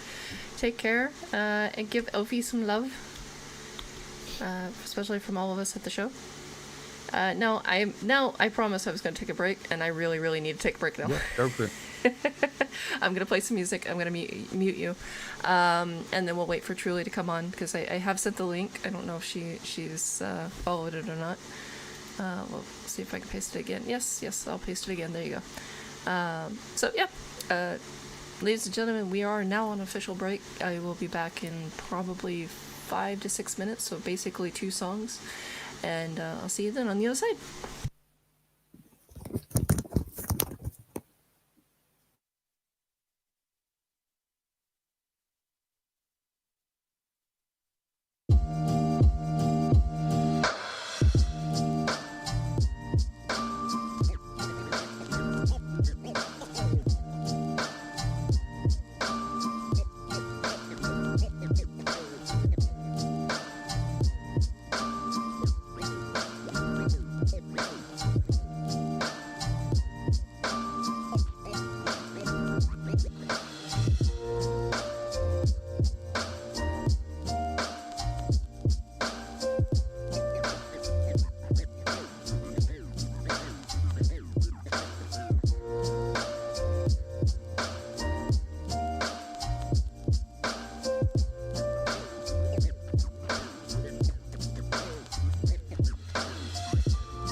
And welcome back, everybody. I'm Crax, your host, and we are treated to a nice treat. We've got Tony Webb and yours truly. Now, yours truly and I go back, way back, when I had 700 plus followers at Podbean. Yeah, no, she's old school. Can I insert an old joke now, or am I going to get hurt? I think you're good. I think you're good. You're good. Okay. Well, hello, everybody. My God, it's been a long time since I've been on the air. Definitely Yes, different. No, Tony, Definitely this different. is yours truly. I think you go by Truly VOP now, but I we do. just call you Truly. How you doing, Truly? Good. How are you? Nice to meet you. Yeah, all good here, all good here. Well, it's good to be here with you guys. Thank you for having me on the show today. Yes, and I'm going to forewarn you, ladies and gentlemen, from this point on, it's going to be an adult show. All caution will be thrown to the wind. It happens every time she's on. I mean, just a little bit. Just a little bit. Just a little. So, just a heads up, we'll give another warning really quick. It's adult time now, so if you're under the age of 18, I will not be held responsible for anything that comes out of her mouth or mine in response, because she knows how to get me triggered. Well, that just made me feel really good. Thanks.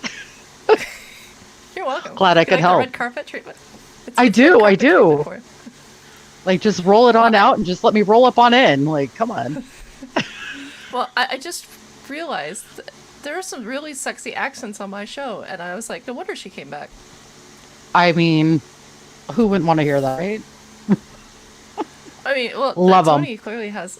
Yes. Tony clearly has that nice radio voice, the male Yes. radio voice. That, you know. You've got to be joking. I did We are warn you not. before ages ago, Crax, about my voice.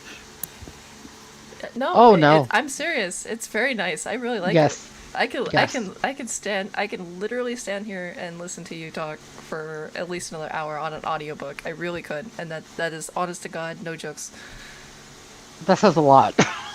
You He's got some right of up there these with people. Asha. They've got some of these people that have a face for movies and a voice for radio or whatever. And there's some people that should just not belong on the radio at all either. I'm just saying. There's some of those voices where you're just like, oh my God, just shut up. I've never had that happen to my show. Luckily, knock on wood. But I do know there's certain somebody in this show now that has had somebody on their show. No names. We won't do that. Come on, now. We'll be a little nice.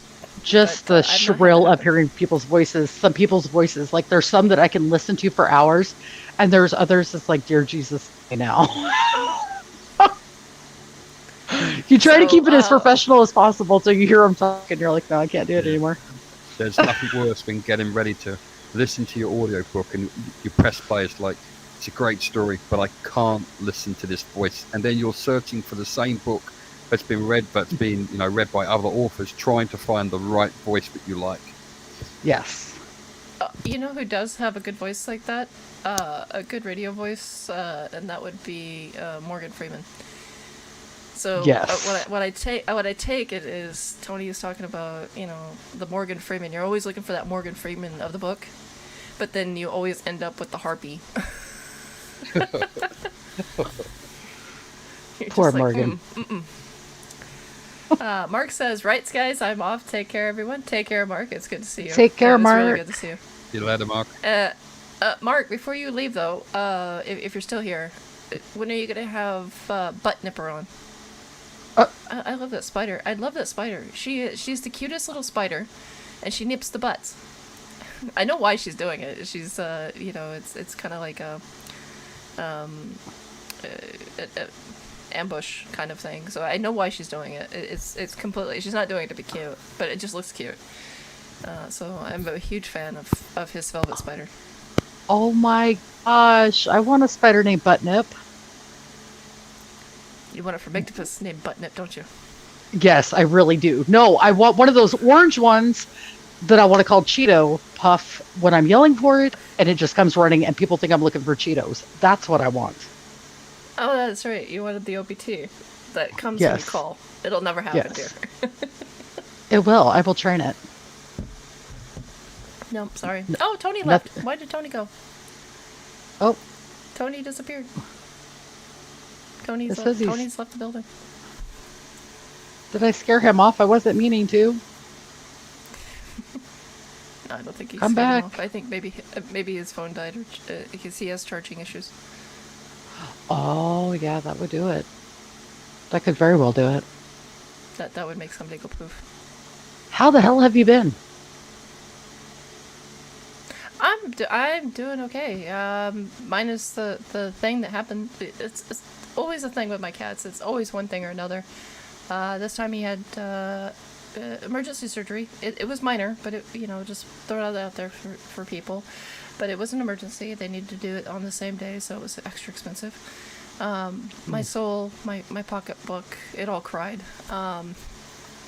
But got that taken care of. What happened was he had a flesh infection, a skin infection. Ooh. And his skin was, because of his low immunity... Oh, there he is. He's back. Welcome back, Welcome Tony. back. Welcome back.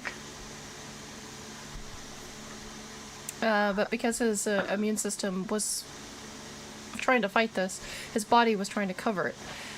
Trying to protect the parts of the skin. And so it would basically start to grow over the infected areas. So no matter how much you washed it, it was just getting worse and worse. So I ended up taking him to the vet. They said, but we've got to cut it away. We've got to scrape it away. So to do that, they needed to sedate him on the spot, and so they had to wait until shortly after 12 because I didn't know he was going to need surgery. So I had fed him that morning. And so yeah, they ended up cutting the extra flesh and scraping the top layer of the skin off. It looked horrible after he was done. He just so bad. And he's been fighting that all week, but the infection has started to go down. It's no longer the entirety of his chest and neck. It's just a small area, and it's a problematic area. But he goes in on Wednesday again to get a second checked out again. So yeah, that's like I said, that was one of the reasons why I wasn't on Wednesdays. But I'm also glad Sam from Bug Realms will also be taking over on Wednesdays, so I'll be narrowing my day down to only one day a week now. So it will be Fridays. No, to give everybody context, Tony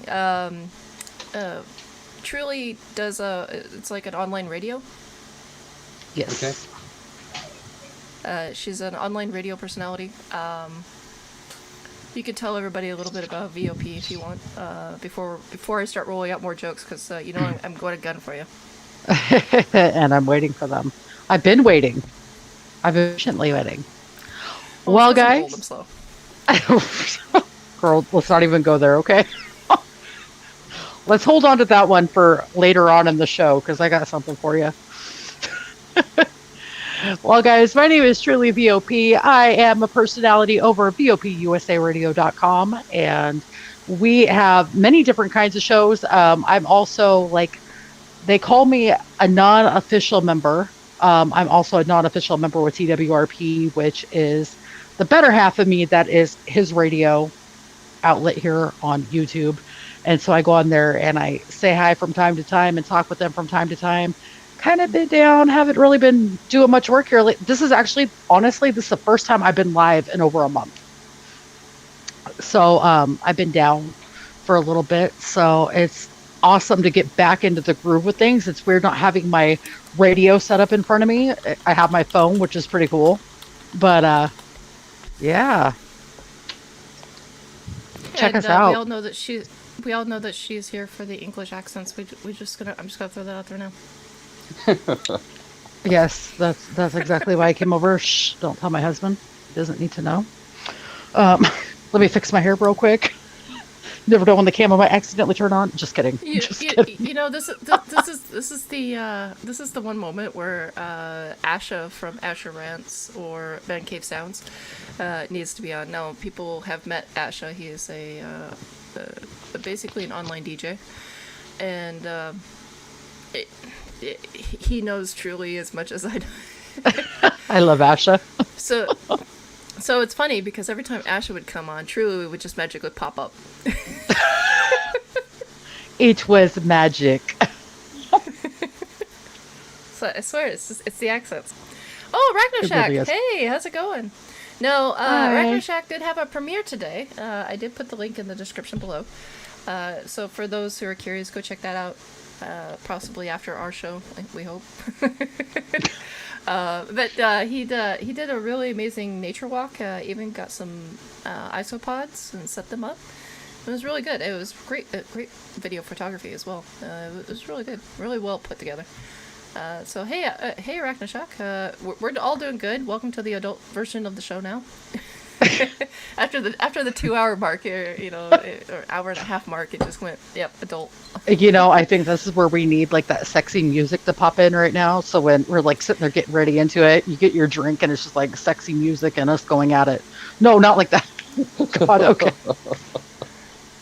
Oh, what, you know what I need I need hot sauce. That's what I need. So, oh God, you and your hot sauce. Okay, guys. So if you don't know this story, here you go. I'm on this one. So I was in the doctor's office last year, and I was listening to Crax while I was in the doctor's office because I would go and this is before her and I started working together. I would just go in and listen to her shows. Me and her were starting to become really good friends at the time. And I went in and all I hear is, and I'm like, what the hell is going on? And the doctor's office people are just looking at me, and she's sitting over here moaning. She is about ready to just Niagara Falls, and eating hot sauce. And are you kidding me? I was like, hot. It was hot. I was sitting there. I go, ooh, hot, like that. No, we had all moans and groans. Let me explain. Let me explain. Let's get some context here. Like, it's you getting seem to be dirty. stumbling a little bit here. She warned you guys. It was one of the hot. It was one of the hottest. One of the hottest sauces in the world. Carolina Reaper. And my mouth, and I'd been doing it for I think the moans started happening, and I call it moans because it was like I couldn't even speak because my lips did not want to work anymore. That's what we'll call it. And that's the rumor. She was like saying praise Jesus and everything. She was calling out to the heavens. We're just gonna say that, calling out to the heavens. Go ahead, proceed. Oh, God. Like that. Like that. it wasn't that bad. Oh no, it was except it was loud. And I had my phone down and the doctor's office is looking at me and I'm looking like, I swear I'm not watching porn. But it I was loved so it. freaking hot. Oh, I couldn't. I was trying to drink milk in between. I think I drank almost 3 or 4 liters of milk just to get the pain to go away during that whole episode because of the 3 hours that I had been eating nothing but that hot sauce. I was going to say I would never do it again, but come 500 followers, because that's what it was on Podbean. Come 500 followers, I'll do it again. No. It's I'm on the show. I think you should do it today. Let's celebrate. Mm-mm. This would be called. I will sing celebration for you We're gonna celebrate good times while you're Crax, have you got making some those hot sauce noises. there? I don't have any hot sauce, and I don't have Oh chips. yeah. So no. Okay. She has it stored away. Don't let her get you like that. She's got it stored away in the background. She's like, I do not. I got you 500 followers. I got you. We're gonna have fun. But yeah, I'll definitely do the hot sauce thing again as soon as I get 500 followers, just like I did on Bobby. So just a quick announcement, guys. If you guys would like a copy of that ringtone for your phone of Crax moaning while eating hot sauce, quote unquote, that'll be $59.95, and you can have that ringtone sent directly to you. Crax, you should have copyrighted that. You missed it. You missed the boat. Yeah, missed the opportunity. I went in. I thought she was excited to see me at first. Like, I was like, oh, how sweet. Obviously, she was excited, so. Yeah, just not for me. So she says. You know, I would say I would ask for some sympathy here, but I kind of did it myself. I put Truly on the show. Yeah, I mean, this happens. You know this. You know this. Oh yeah. Oh yeah. No, I do. I really do. And this is the portion where I behave. For so long. And this is the portion where I behave. So. Sure. Maybe. No, the tarantula you were talking about was an OBT. You wanted the orange. I call it the official boxing trainer, but the OBT, which is what is the OPT's official name? Orange Some called it thing. Orange bitey thing. No, yes, remember? Because we even talked about. We even called it Donald Trump at one time. I was trying to think of the. Oh gosh, here's Asha. Oh my gosh, it's Asha Monkey. See, I told you. I absolutely straight up told you he would show up. She would only appear if he showed up. It's like him and I got those vibes going. So vibes for you. put on that music again that we were listening to. I got you. Do you have I'll your mute my mic plug-in though. with you? That's my question. Do you have your plug-in with you? I'll mute my mic. I'll be quiet. Mute my mic. You feel like the boogeyman? Ooh, Asha's the boogeyman. Hey, Asha, how the hell have you king. been? And Crax is getting very kinky in here, just so you know. Like, I'm not. She invited me into the show, and she was just like sitting there going on and on and on about how like things get her hot. I was not. You hush, hush, child. Tony is my witness. Go ahead, Tony. It's true. It's okay. See? What? See? Huh? Good grief. I am good. Good. It's so good to see you. We were just talking about you because she was like, Asha knows her too very well. So, yeah, here I am. Oh, Asha caught you at the right time, Crax. Yeah, well, I'm used to that. Okay, so I have a quick question. Is Tony the one that's been working with you? Was he in the last show that I was at? Is this the same Tony? Or is this a different one? Sorry, I'm really bad with names. Yeah, you had, I believe Tony was on. Tony, were you on a show with her a couple weeks ago? I know, but yeah, I was on a show. It was me, it was Scott. Oh yeah. And and Andrew. it was Bailey. Like three of us were on at one point with Crax. So. Okay, because I remember one of them Tony said they was got the- really excited that they were a Harley Quinn fan. Oh, that's like. Okay, so that was the wrong person. Yes. Sorry. And that was in chat. I pay attention. Sure you do. No, Tony was the one that was really quiet at the time. Yeah, that's right. Because I was feeding and dealing with centipedes while doing the stream with you. Now, Yeah. would you own a centipede? Truly. But thank you for asking. There it is in a That was nutshell. quick. Yeah, no. If my bearded dragon could eat them, I would get them for her, but with tongs. But no, I'm good, thanks. Think so. Anything that has more than 4 sets of legs, yeah, I'm good. or two. Wait, 1, 2, 3, 4. You know what I mean? 2 arms, 2 legs, whatever. 4 limbs. Ooh, you got me cringing over here. I heard the word centipede. My dragon's mouth opened like she got excited, and then I'm cringing. Ooh. And you're like, no. No. Yeah, I wouldn't feed a centipede to a beardy. I think the beardy might end up losing that battle. Yeah, see, I want to lose my baby. She has super mealworms, and I'm okay with those because no more than they like sit there and I scream, she'll kill them. So, like, she's trained. We work together. We're a team. You're like, I just throw food at her. I do. I'm like, oh, like when I first had to do it, I was like, oh, hell no. And I chucked it in there and she ate it up. I was like, oh, hell no again. And now she's just like, okay, sit there, get squirmy. I'm going to show you how to do this. And she'll devour a whole bunch of them at once. You know, you could just put them like in a little. Go ahead. One or two of our customers, they actually, they've got centipede-eating snakes, but specifically feed on centipedes, and but come from Nicaragua. So you know, they drop us a message like once a month, Tony, I need some centipedes for my snake. So. Oh wow. Yeah, no, I'm good with that too.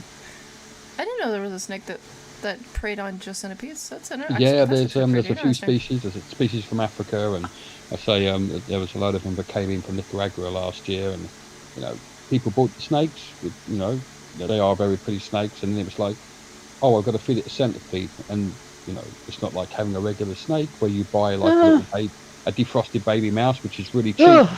You've now got to feed a centipede, and it becomes a costly meal. So. Oh, sorry, I just had a cringe over here. If you took that noise out of context, you know exactly what she'd sound like, right? Okay, no, do you know what? If we took that noise out of context, you and I can make a video. I'm just saying. Asha, I am still on Discord. I'm on Discord, but you have to message me because sometimes I don't get my messages. I don't go on Discord just to be on Discord anymore. So you have to actually legitly like message me and be like, yo, bitch, what's up? He's got to use his accent and ask you how you're doing. Naughty. I remember, Asha. I remember. Oh my god. Good night, everybody. Oh wait, what am I doing? This is YouTube. I can start charging this shit. There we go. I $2.99 a minute. Yeah, I know those kind of things for charge that prices. Supposedly. No. This is how it goes. This is how it goes. Are you guys ready? Thank you for joining. That'll be $59.99. Ooh. Okay, start paying people. I'm broke. I need some money. $59.99. Slap it over to that bank account.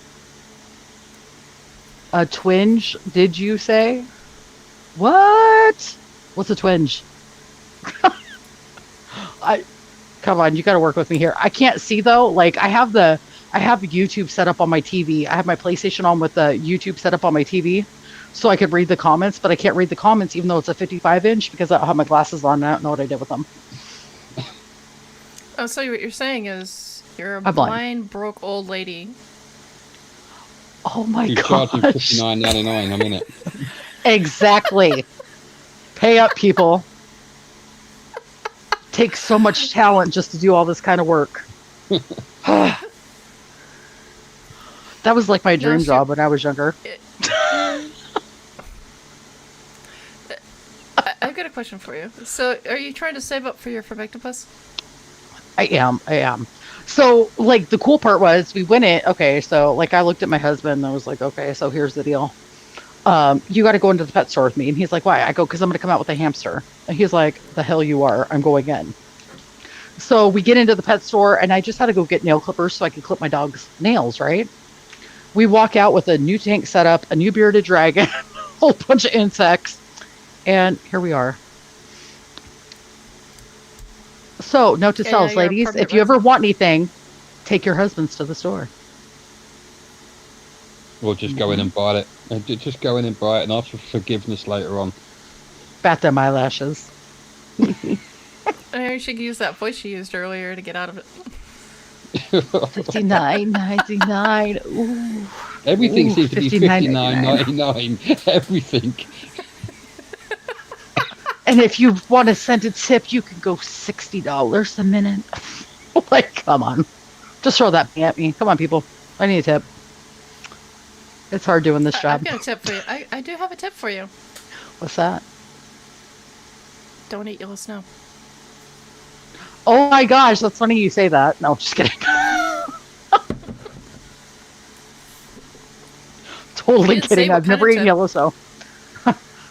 You know that penny tip? $59.99. You, that's bad. Well, I mean, it's going to a good cause. It's going to the fact that I need new clothes and makeup. Yeah, I need new clothes and makeup. I have a spending problem. Don't we all? For the most part, I'm very tomboyish. I mean, I'm a tomboy. I think I sent Crax a couple pictures of me where I didn't look so tomboyish. Yeah, Oh, you did. And I was, She looks good. You know, She from really time does. to time, I stick on the old Superwoman outfit. You know, just ask Crax and ask Facebook. You know, they've seen the pictures. so if you guys want to see those pictures I got you, that would be $75.95. Whoa, that's jumped up. I want some of that action. It's better than $59.99. For fans only. Fans only. So if you guys wanted to see him in his superhero cape, if you know what I mean, wink, wink, it'll be $75.95. Sorry, we're going through a really bad heat wave here in Southern California. And so like I just chugged some water, but it managed to go down the front of me instead of in my mouth. So I got to work on those issues today too, apparently. I'm not even going to comment. Oh, look, there's chat. Better wipe your chin. I know, right? Like, just hold on. I just need to wipe this He one went spot. and did it. 20 pound and you got yourself a deal. 20 pounds sold to Asha for 20 pounds. Wait, are we talking about like weight pounds or are we talking about money pounds? I'm talking about money pounds. Okay, because I was going to say the weight pounds, you can keep it. That's about $20 US. No, No, wait. Actually, it's a bit more than that. Hold on. I gotta figure out. Nah, it's gonna bug me. Now we're going to go find out. You probably read what, 17 pounds, something like that. Off the top of my head, 17 quid. Yeah, that kind of probably sounds about right. Because the US dollar it's is almost $30. It's almost about 30. It's 27.63. Sold. Uh-oh. Uh-oh. What do you mean? Uh-oh. That's Uh-oh. such a nice thing to say, innit? Uh-oh. How are you doing? I'm good. How are you? Well, you know. Let me fix my hair real quick, just in case my camera accidentally comes on. I think now I think it's about the time she's gonna have to start breaking out those napkins. Excuse me. Why do you have you been looking at what's in my dresser drawer? I mean, come on. No, I'm all the way in Sweden. I'm a little too far for that. You have cameras How set you up, don't you? If I did, I'd charge. I would be broke. Our milkshake bring out the boys to the yard. Hey, Asha, you're still using the unfinished picture. I know. Do you know, the second it loaded up, I thought, you're going to start. You're going to start. I didn't even realise. Yes? I will change it. Figure out how. So, Asha, are you ever going to get a centipede? Crax, why do you ask me silly questions? Because tonight's show is all about centipedes and millipedes. It may be so, but I'll no. Well, there you have it, ladies and gentlemen. Asha. I watched a video today on Instagram that someone put up, and he had a Scottish pen with a handy, like running up his face and everything, and then the video paused, and then he just stared at the camera, and then he brought his face close to the camera, and then he opened his mouth, and there was the centipede in his mouth. What is he thinking? Because truly that gagging. burrows. Oh, That gross. that burrows. I'm thinking, okay, Ugh. you know, I was gonna say Asha and Truly have, normal people who are not in the hobbies reactions, and I'm sitting here thinking, I'm sitting here thinking, that thing's gonna burrow through the cheek. It's gonna hurt. It's gonna hurt a lot. Oh, sorry. I just had one of those moments where my body twitched. All right. Oh, How big was this? How big was the Uh, Dahani? I mean, off the top of my head, it probably looked, I don't know, but close to 5 inches, I think it was. 4.5, 5 inches. oh, oh. What was he thinking? Well, no, that just answers my question. He wasn't thinking. Period. She's like, Simple what was he thinking? He wasn't. Right? No. No, the only centipede that's going to be getting close to me is on the Lion King when he's eating grub. Okay, that's the only thing that'll be getting close to me like that. No. Nope. Tony, I got a question for you. Have you seen the video where the guy feeds? I think it's an. It could be an American bullfrog, but I think it's an African. Oh God, what is that big ass frog in Africa called? It looks like Not a the bullfrog. Goliath, not the Goliath one. It's huge. It's not the African bullfrog. It sits there like in a lump and then just lunges forward. Yes, you know which one I'm talking about. Yeah. But anyways, he's feeding centipedes to that one. Ugh. Yeah. Yeah. I mean, obviously, those, those species, they'll take whatever they can fit in their mouth. It's just, they'll take snakes and I mean, I've seen video footage of like centipedes, taking on tarantulas, taking on venomous snakes as well, and eating venomous snakes in the wild. So. Yeah, but the frog was eating the centipedes, and I'm sitting there thinking, it just takes one bite from the centipede. It just takes one. Yeah, I mean, like the centipede eating snakes. If you watch them, when they're hunting the centipedes, they pause just for that moment, and they look at the head, and that's where they grab it from. They lunge and literally they bite the head and they hold the head, and then that's it. Swallow it whole. Yeah, that's insane to me because of the. I'm wondering if they grab the head, is there a way they're crushing it with the pounds per Yeah, square inch?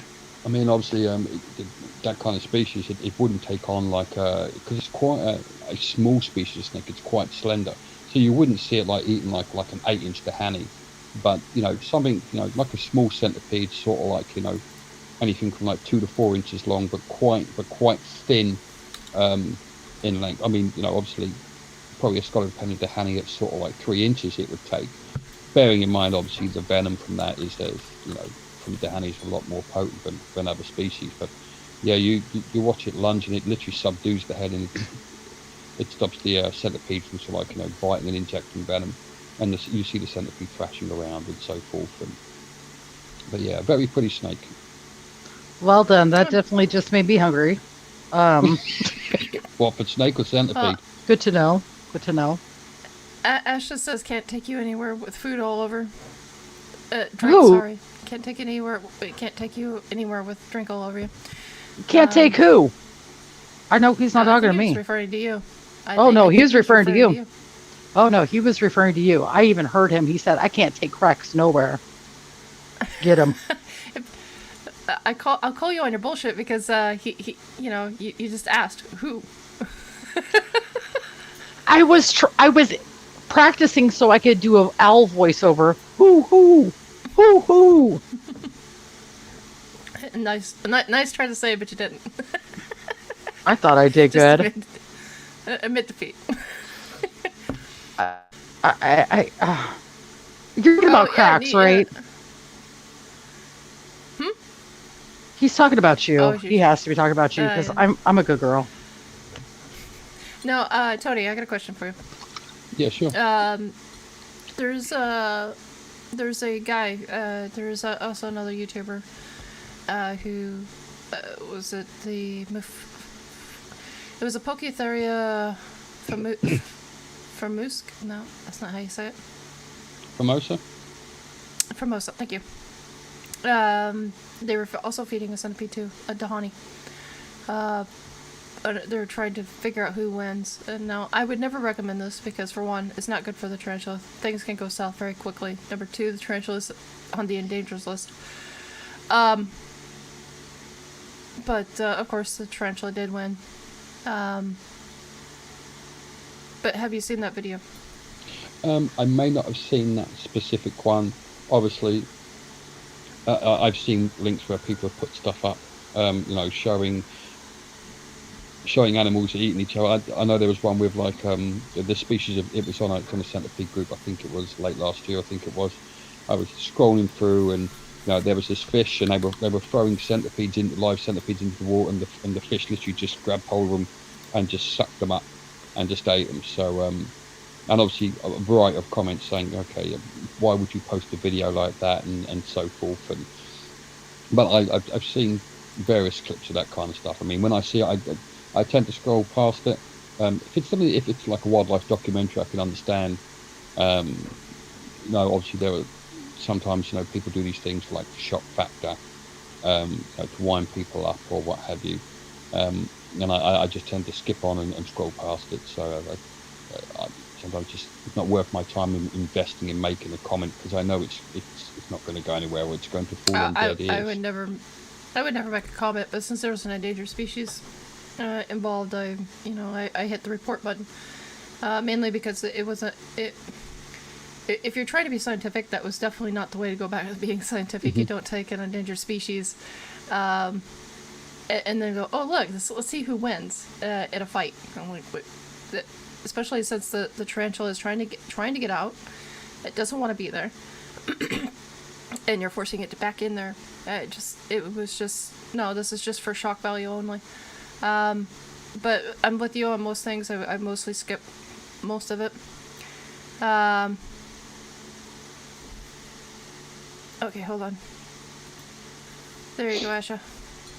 But no, it was just one of those things. It's just like, it's one of those videos that it not only makes me feel very uncomfortable and a huge shock factor for me. It's just like, why? There was no point to it. Because for one, the two species would never met in the wild. They're two different species. I believe the Tahani is more Asian, Southeast Asia, whereas the Formosa comes from India. So yeah, they would never have met. So it wasn't, like I said, it was just 100% shock value. And so I guess what I'm trying to get across is that, if you find a video like that, find good grounds to report it. If you're going to report it, don't be an ass and just report everything you see that makes you feel uncomfortable. But I was just like, I was curious because there are so many videos out there. There's like centipede fights this, centipede fights that. So I was just reptile. Yeah, even like back when I used to keep reptiles, lots of people,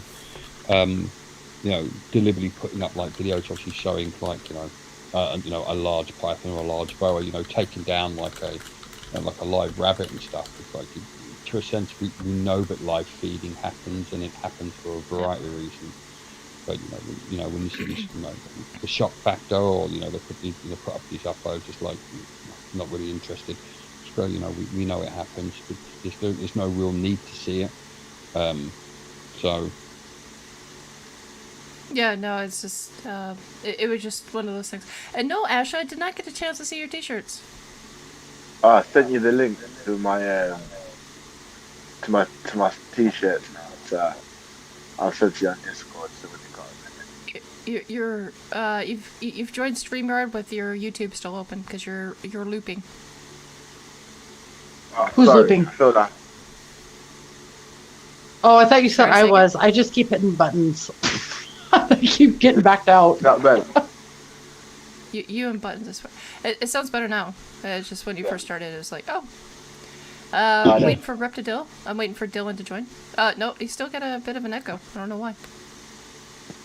I don't know if I should be offended at the fact that you said something about me pushing buttons all the time. Take it as a compliment. I see a button, I get excited, I push it, okay? I'm like, you're trying to explore the thing, and I forget it's not a computer. We can just play with it at the same time. I'm not even gonna comment. I'm just gonna. Moving on. Moving on. So how about them centipedes? Yeah, keep this professional. Hey. This is 100% business. $59.99, guys, and Crax will give you some reasons to follow. I'm not giving them shit. Not for that. I'm not that cheap. What are you talking about? $59.99 plus you got a sub. There you go. I'm still not that cheap. It's all you. This is for your fans only, not mine. Mine's expensive. $59.99. No, I mean, That'll be it's gotta $1,000. About £25 for you, Crax. That's the push. Oh. 25 pounds my ass. No. Like I said, you're gonna have to hand over the house keys, the car keys, and your soul. And your house, or you said house keys. All three. I've got none of them. So there you go. Then you need to hand over the missus drink in your face. The missus The drink that you have. Yeah, she did. Women are vicious. I just don't understand it. Women are vicious. We are. We go for the throat and the pocketbook all at the same time. They should just call me a Firmictopus. Like a praying mantis. No, Yeah, a Firmictopus. Yeah. I'm vicious. The female of the species is always deadlier than the male. I'll eat the straw, and when I'm done, I'm done. No, see, truly, what he's getting at is literally there are no survivors when it comes to a praying mantis. There might be a survivor when there's a Firmictopus. Not if it's a straw. Oh, true. She found out. That's funny. When Truly and I first got to know each other, I sent her pictures of my Firmictopus stealing and chewing on straws. So yeah. Oh, Crax, how's the cat? He's doing better. Of course, the hard scabs have come off now. There's a lot of soft tissue. It's very raw, of course, still. But he has one area that's now infected, where the other areas have pretty much dried up. Which is, it still makes it very raw and sensitive for him when you get to put on the creams and the gels and stuff.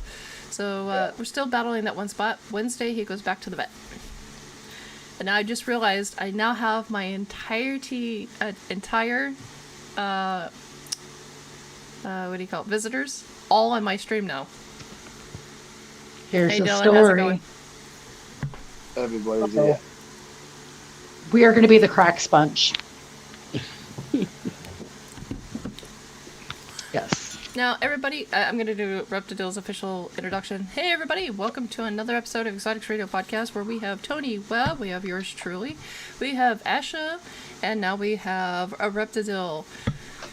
Now, everybody has been on the show at least once, and welcome back. Now, for future reference, this is now adult version, so hide your kids' ears and eyes. It only became that way when I joined, but that's okay. I think it was when I joined. Yeah. Do you know what I mean? I think to be honest with you, I think it's when we all joined and Crax was like, right, letting people in now. And then it's like, yeah, come from the fashion tonight. This is true. We are going to do this for about another 20 minutes, but then I have to get up out of this chair because my back is killing me.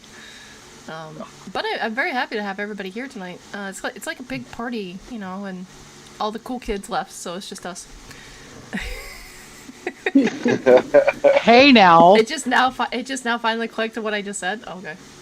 We are not All the cool kids left, so here we are. We're going to talk about reptiles and bugs. So if you want to be one of the cool kids, make sure you join us in chat. Jeez, Crax, you make me sound like I'm not a cool kid anymore. So heartbroken. I'm not comment. Bullshit. You know how silent it was then. But yeah, no. I just. All jokes aside, I really do want to thank everybody for being here tonight. It's fun. I missed you. I missed I missed you guys, and it's really nice. And then Tony Webb taking his time. He is a legend when it comes to millipedes and centipedes. So even though he's humble and he'll say, everybody else had their, better there's some people out there better keepers and whatnot. It's like, no, you're a legend, dude.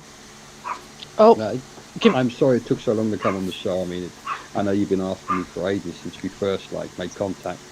But sometimes on a Friday, Fridays are are like days when we get stopped.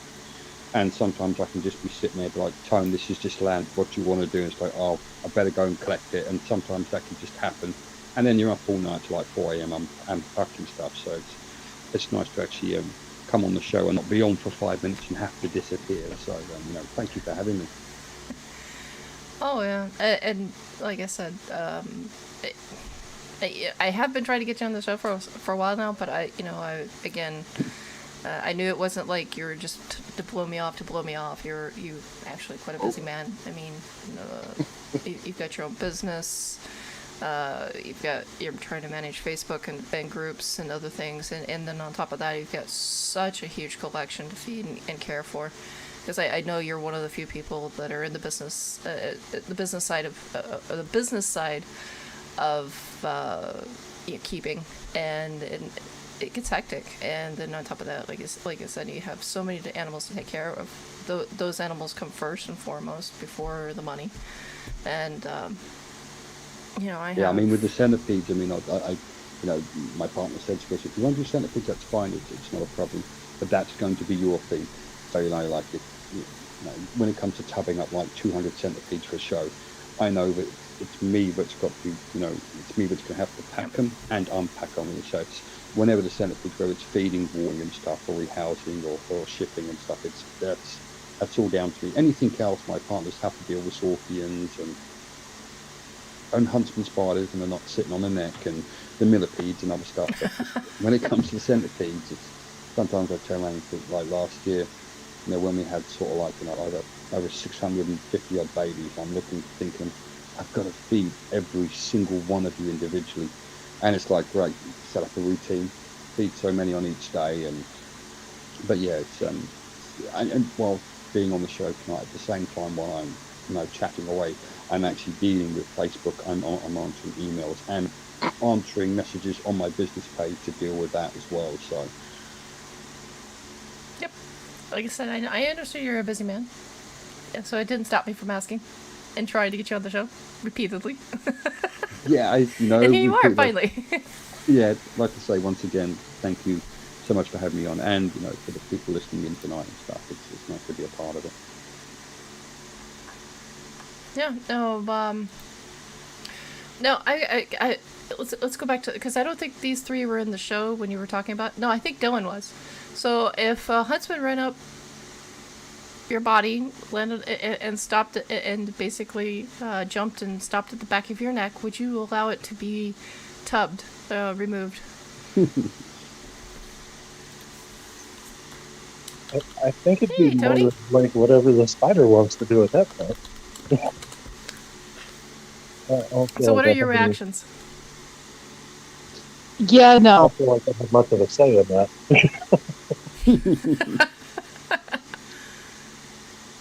The thing is, they're so fast. Hey, Tony, I mean, do you want to... literally, as soon as it happened, it's like, oh, where is it? Oh, it's on the back of the neck. So before you even realised it was on your neck, or before you even bolted, it was on your neck. It was on her neck. So it's just like, oh, well, it's just kind of like, if it had been like an OBT 11, it probably would have been bolted up, and then filling the breath both, I would have been like, this is going to take a little bit more finesse tubbing this up. But the huntsman, it bolted up, and it was really easy to deal with. Better that than have it run up the wall and me chasing after it. And trying to get between all of the enclosures, between the racks, the food tubs, and everything else, all at the same time. It would have been an interesting, when my Columbus, I had a Colombian large, basically take off on me, and he went underneath the liquor cabinet, and I'm like, oh, you son of a, because the liquor cabinet was full. You son of a what? That was, I'm sorry, my headphones cut out. I just said son of a. I'm not gonna finish that sentence because it was just annoying. Do you want me to finish it for you? What are you doing? Why? It's an adult show. You can finish it now. You son of I a was really- spider! There you go. Well, it's true. He was a son of a spider at some point in time. Crax. Yes. Hold on.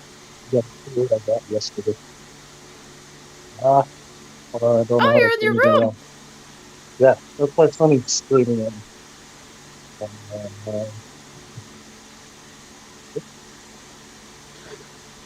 Oh, are you going to show us some beardies?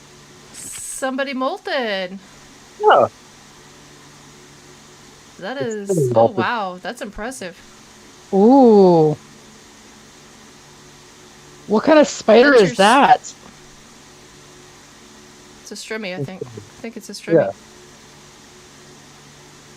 That's a cool looking design on its back.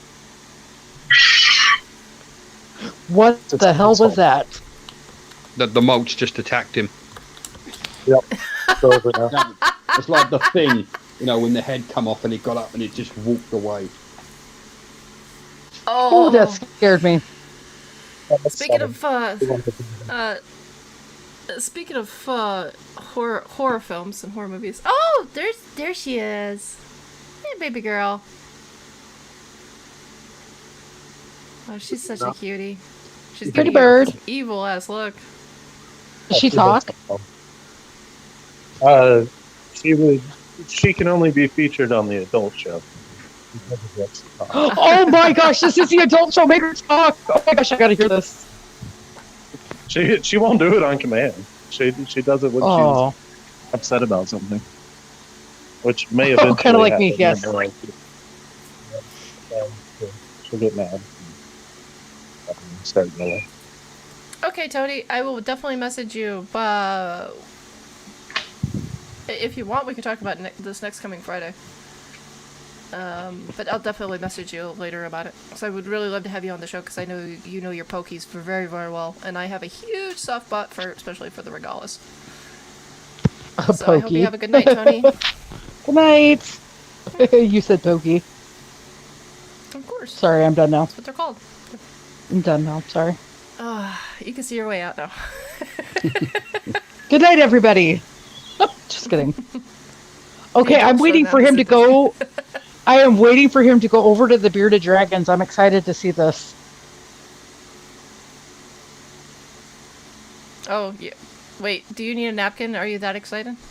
I am. It's gonna get so bad I might have to charge $69.99. Oh, it's gone up $10.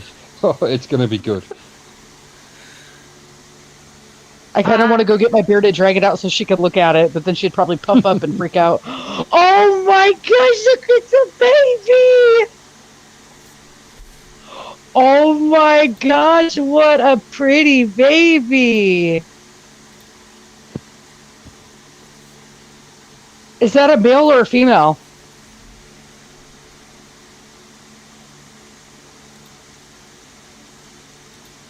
Oh, Dylan. Dylan. So, male or female? Oh, sorry, I didn't know. Oh, okay. No, I was saying she ain't no baby. She's had babies of her own. oh my gosh, how much do you charge for hatchlings? I don't purposely breed them all the time. Oh.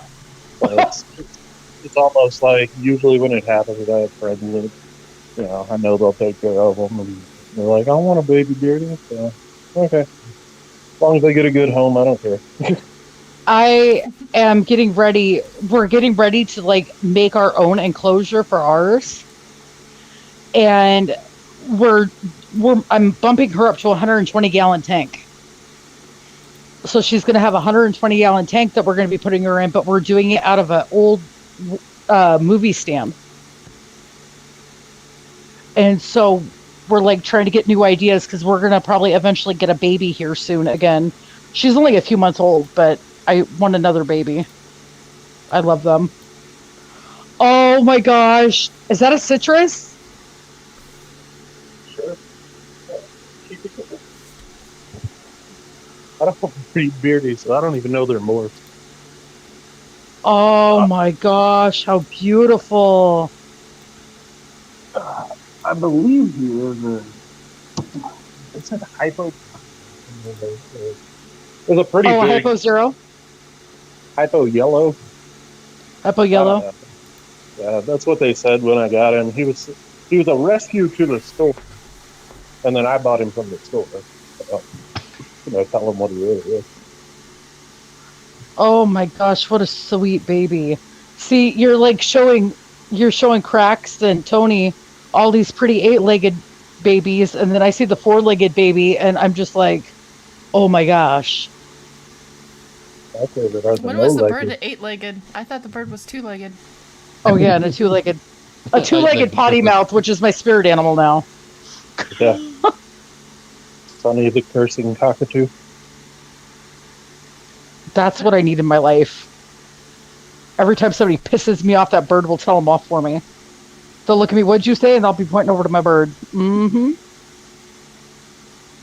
Teach you to get an attitude and all. Oh my! Hey Dylan, if you want, you can actually show off some of your animals. I don't mind. You can actually show Tony some of your animals. Well, no, he left. Ladies and gentlemen, he has left the building.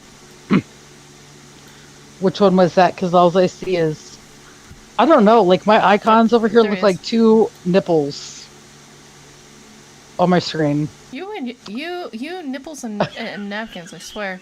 What's that? I can't take you anywhere. That's like Total Recall when she opens her jacket and she's got 3 of them.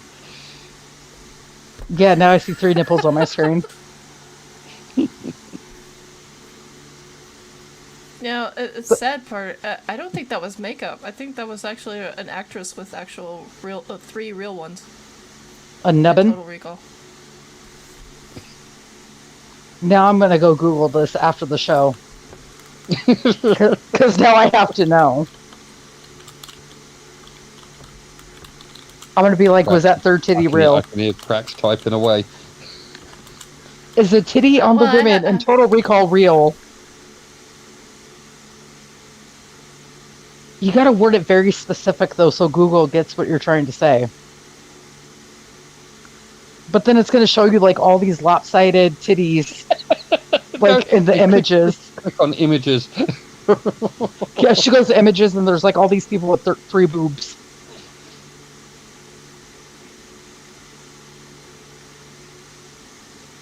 Any luck, Crax? I'm looking, and the thing is, yes, it was 3. She did have 3, but I don't know if that's actually oh, creepy crawly. Oh, It's a lizard. Ooh, it's a legless lizard. a legless lizard. Yeah, no, not cute. Very Too much cute. like a snake. Yeah, they're pretty cool, the legless lizards.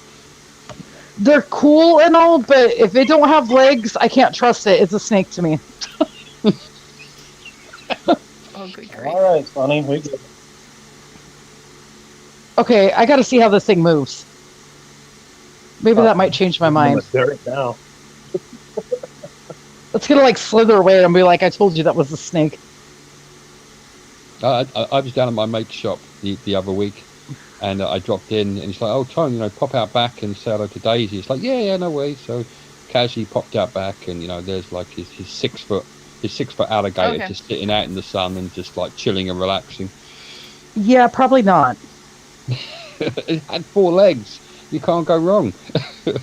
I mean, they're cute. They're connected to dinosaurs and all, but like, I would not want to go back there and a 6-foot gator is just looking at me going, "Oh, look at that fat bitch. She's lunch." Oh, yeah, well, no, I'm good. The swimming pool there, so I jump in the swimming pool, and the dwarf came and get into the swimming pool and swim around with you. So Yeah, probably not. Okay, that's a creepy crawly. snake. Yeah. Oh, it's pissed. Okay, so ladies and gentlemen, if you are just now tuning in, if this thing strikes, hopefully there's glass in between the two. Sure. Yeah, no, I'm good. Oh, is that bubblegum? No, this is a baby H-Rock. So, Oh, Atrox. Look at that tongue. And a very Yeah, big see the bird. bird's even saying,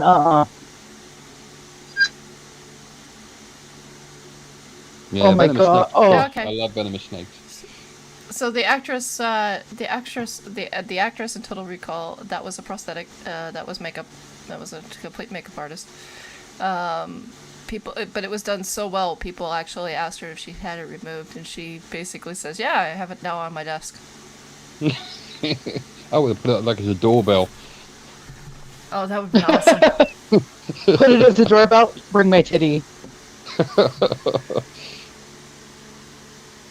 I could see Just gonna that. poke the nipple. Or use it. Oh as a my door knocker, gosh. I mean, depending. That snake just gave me the heebie-jeebies. Well, the Atrox. Buttons yet to rattle. Yeah, no, it's cute from. See, I like them from a distance. Can't I get much said a further distance than where I don't where have to it's at touch it. now. Right. Good distance. Is that the only venomous snake you have, or? No, I've got a few. Oh, now you gotta show him. Sonny won't shut up though. So, Sunny is part of the show too. You know this. You've been on the show long enough to know she is actually more of a treat, though she sometimes sounds like a screen door in the background. Alright, let me see if I can get bubblegum out. Yes, I'm a fan of bubblegum. And let's be clear, I'm totally not a big fan of hers just because she wants to kill you. Not at all. Yeah. Okay, so if we hear him screaming in the background. Do what? I said if we hear you screaming in the background, I don't know where you live, so hopefully somebody is there to help him. Do not try this at home. I was gonna say he is a A trained professional, but still. Okay, I'm waiting for it to pop up on my screen. Oh wow, that tail is really going. Oh, I have no sound. Why do you have no sound? Oh, that's a rattlesnake? I heard it, and then all of a sudden. Oh, she's mad. It's probably cutting it out as background noise. Ah, there it goes. I heard it a little bit. Is that an Aruba? I can't quite tell.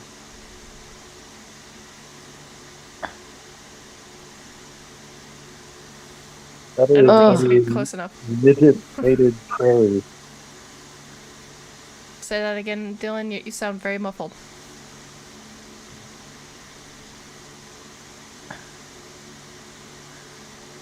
Hello? Yes. You sound very muffled. You do. You sound very muffled. So say that again. Saying it's a midget-mated prairie rattlesnake. Oh, prairie rattlesnake. Yeah. Cool.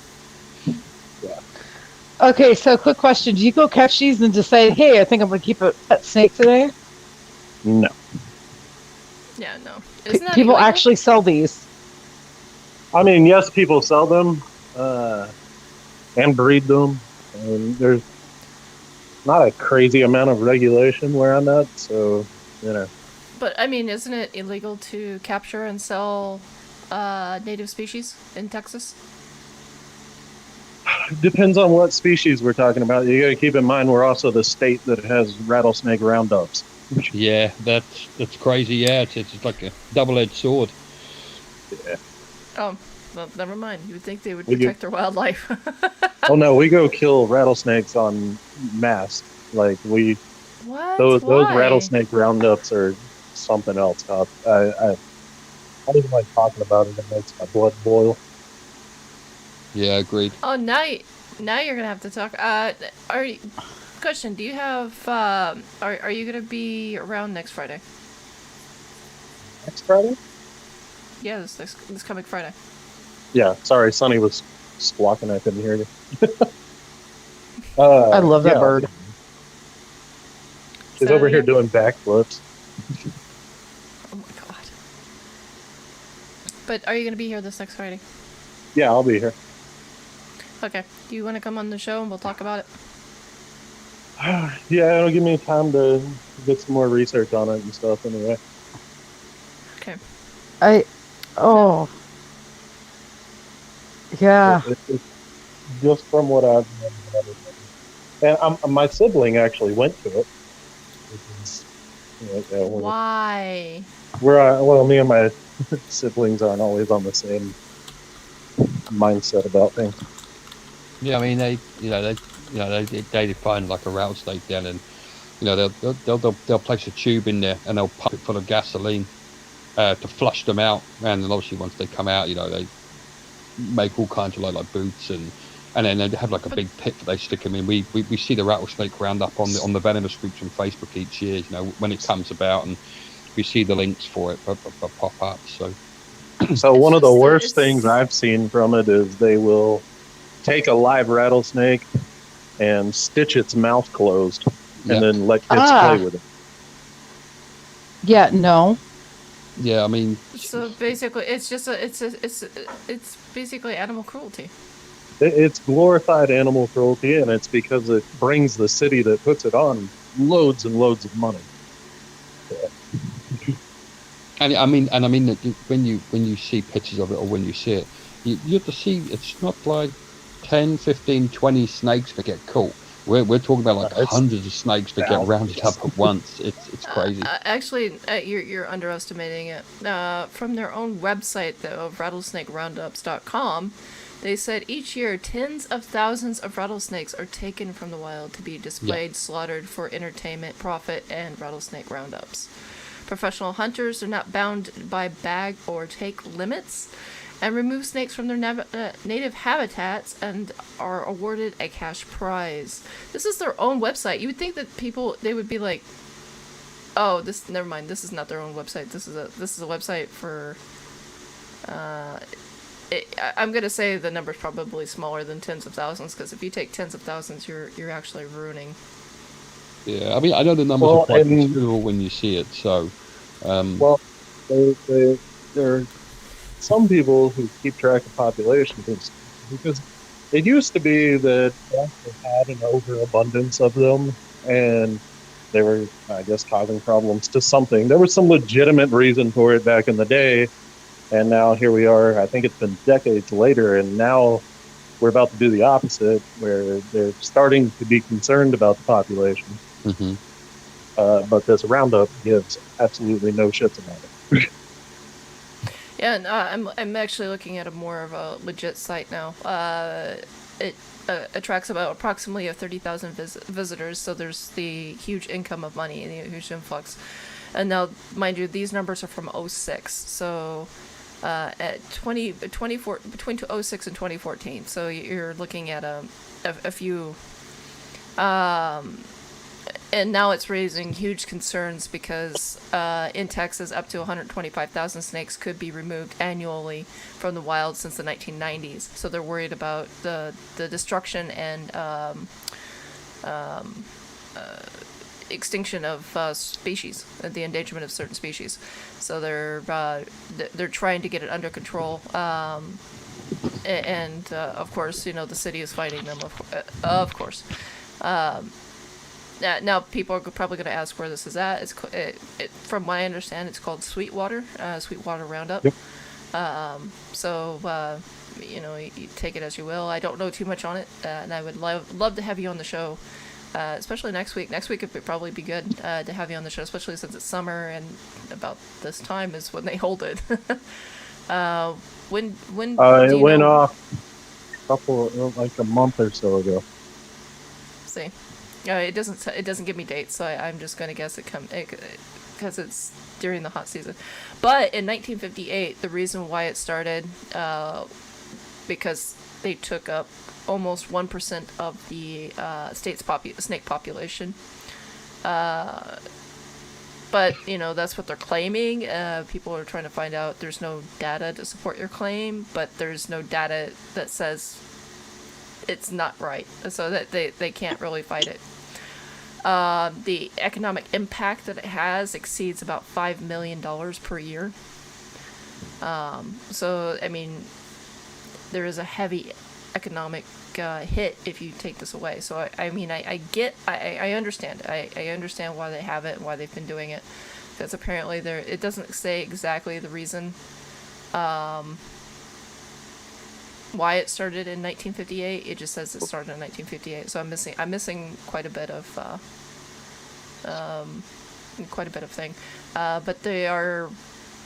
But the Animal Cruelty Act has been actually enforced since '06, so I don't understand why they're still doing it if it's been enforced. Is the law enforcement just not going down there and checking it? I mean, I think they're getting I think because it brings so much money in, and it's tradition. They're kind of getting a pass.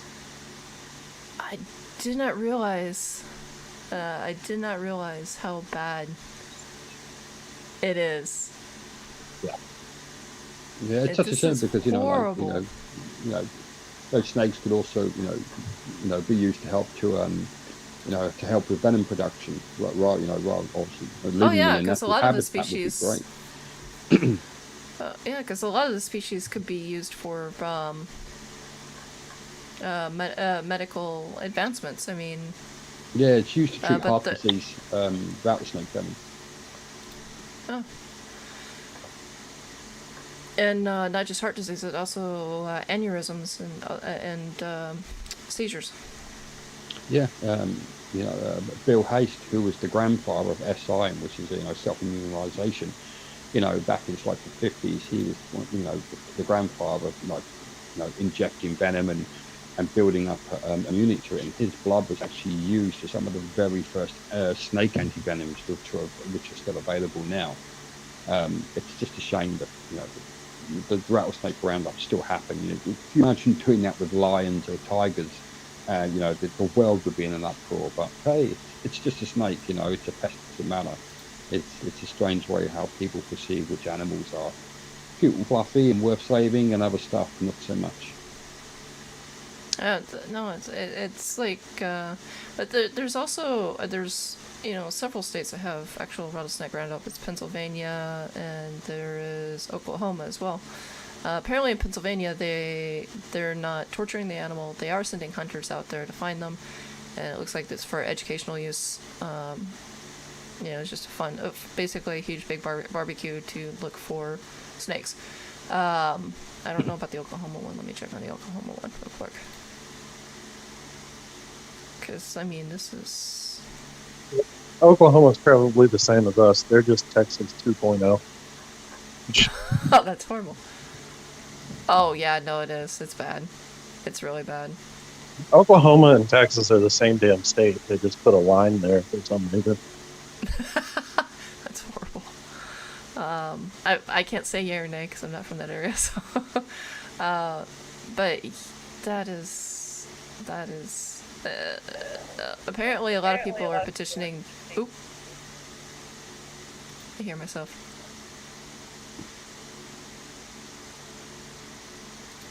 Ooh, Scott's Animal Adventures popped in and said, I hate people who say they're going to make a purchase and then never follow through. I'm sorry. Exploring with Fat Tony says, scummy moves, joshing on a deal. It's happened to me twice, Scott. That's horrible. I'm sorry to hear, Scott. That's actually pretty bad. Ladies and gentlemen, if you don't know what's going on, we are talking with Venomous Visions, Tony Webb from Venomous Visions, as well as Truly from Truly VOP, as well as Reptidil. You guys know him from prior shows and previous shows. We're talking about the rattlesnake roundup, which we will cover more on next week. We'll have two guests so far. We'll have Fat Tony talking about Pokétherias, and then we'll have Reptidil with his extensive collection, as well as talking about the rattlesnake roundups. Apparently it is the thing in the U.S., and I thought the U.S. was above torturing animals, but oh my god, because they were considered a first world country, so I thought maybe they would be more knowledgeable and not do shit like this. Excuse the language, but it's horrible. Pretty high expectations for us. One thing I can honestly Kansas say, even has one. One thing I can honestly say is I'm not a snake person. It's really disgusting in my book. Yeah. I mean, and I know a lot of people who are the same way. They don't like snakes, but they look at that and they're like, horrible. And, and I'm like, so there's, 30,000 people, going by that last number that just thought it was fine. Yeah, it's a real tragedy, each year. It's such a shame. I got one of my close friends. I'm hoping to go see him next month. He's got about 15 rattlesnakes, 20 cobras and stuff, and he's fully aware about the roundups that happen. And when you get to work with these animals and be up close with them, and it's a real privilege. And even finding something like that in the wild, it's an amazing feeling. It's just crying shame. Absolutely crying shame. And it's real shame because the roundups. Apparently, there's 13 roundups. Now, mind you, this is old news, so I don't know if this is what's still going on. I hadn't had a chance to research it, and I know Rep the Dill will research it a little bit better, or a little bit more than I have. But apparently, the states that are responsible for your rattlesnake roundups and the horrifying wows are Alabama, Georgia, Oklahoma, Texas, and of course Pennsylvania. So far, that's the only states I can find. There are apparently 13 events throughout the year, and it's just, I'm just speechless. I really am speechless. I thought I would expecting them to be above this, and apparently that's not the case. And of course, PETA doesn't talk about it. You guys have PETA over there in the U.S., and they don't want to talk about this. They want to talk about everything else. Oh. The cute and fluffy ones. Oh no, PETA thinks we shouldn't own reptiles at all. Wait, what?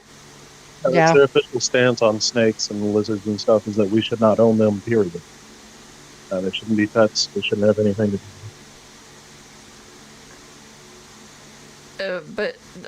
So they'll go. Wait, hold on. They'll go after homeowners, but they won't go out. They won't go after these guys. I don't know if they're just not wasting their time on it, or I know they would still. I would think they would still have a problem with it. I just know the only thing I've ever seen them say about reptiles in general is that we shouldn't keep snakes or lizards as pets.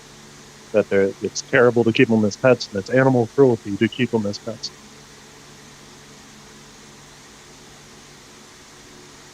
Apparently, there's also a couple in Florida.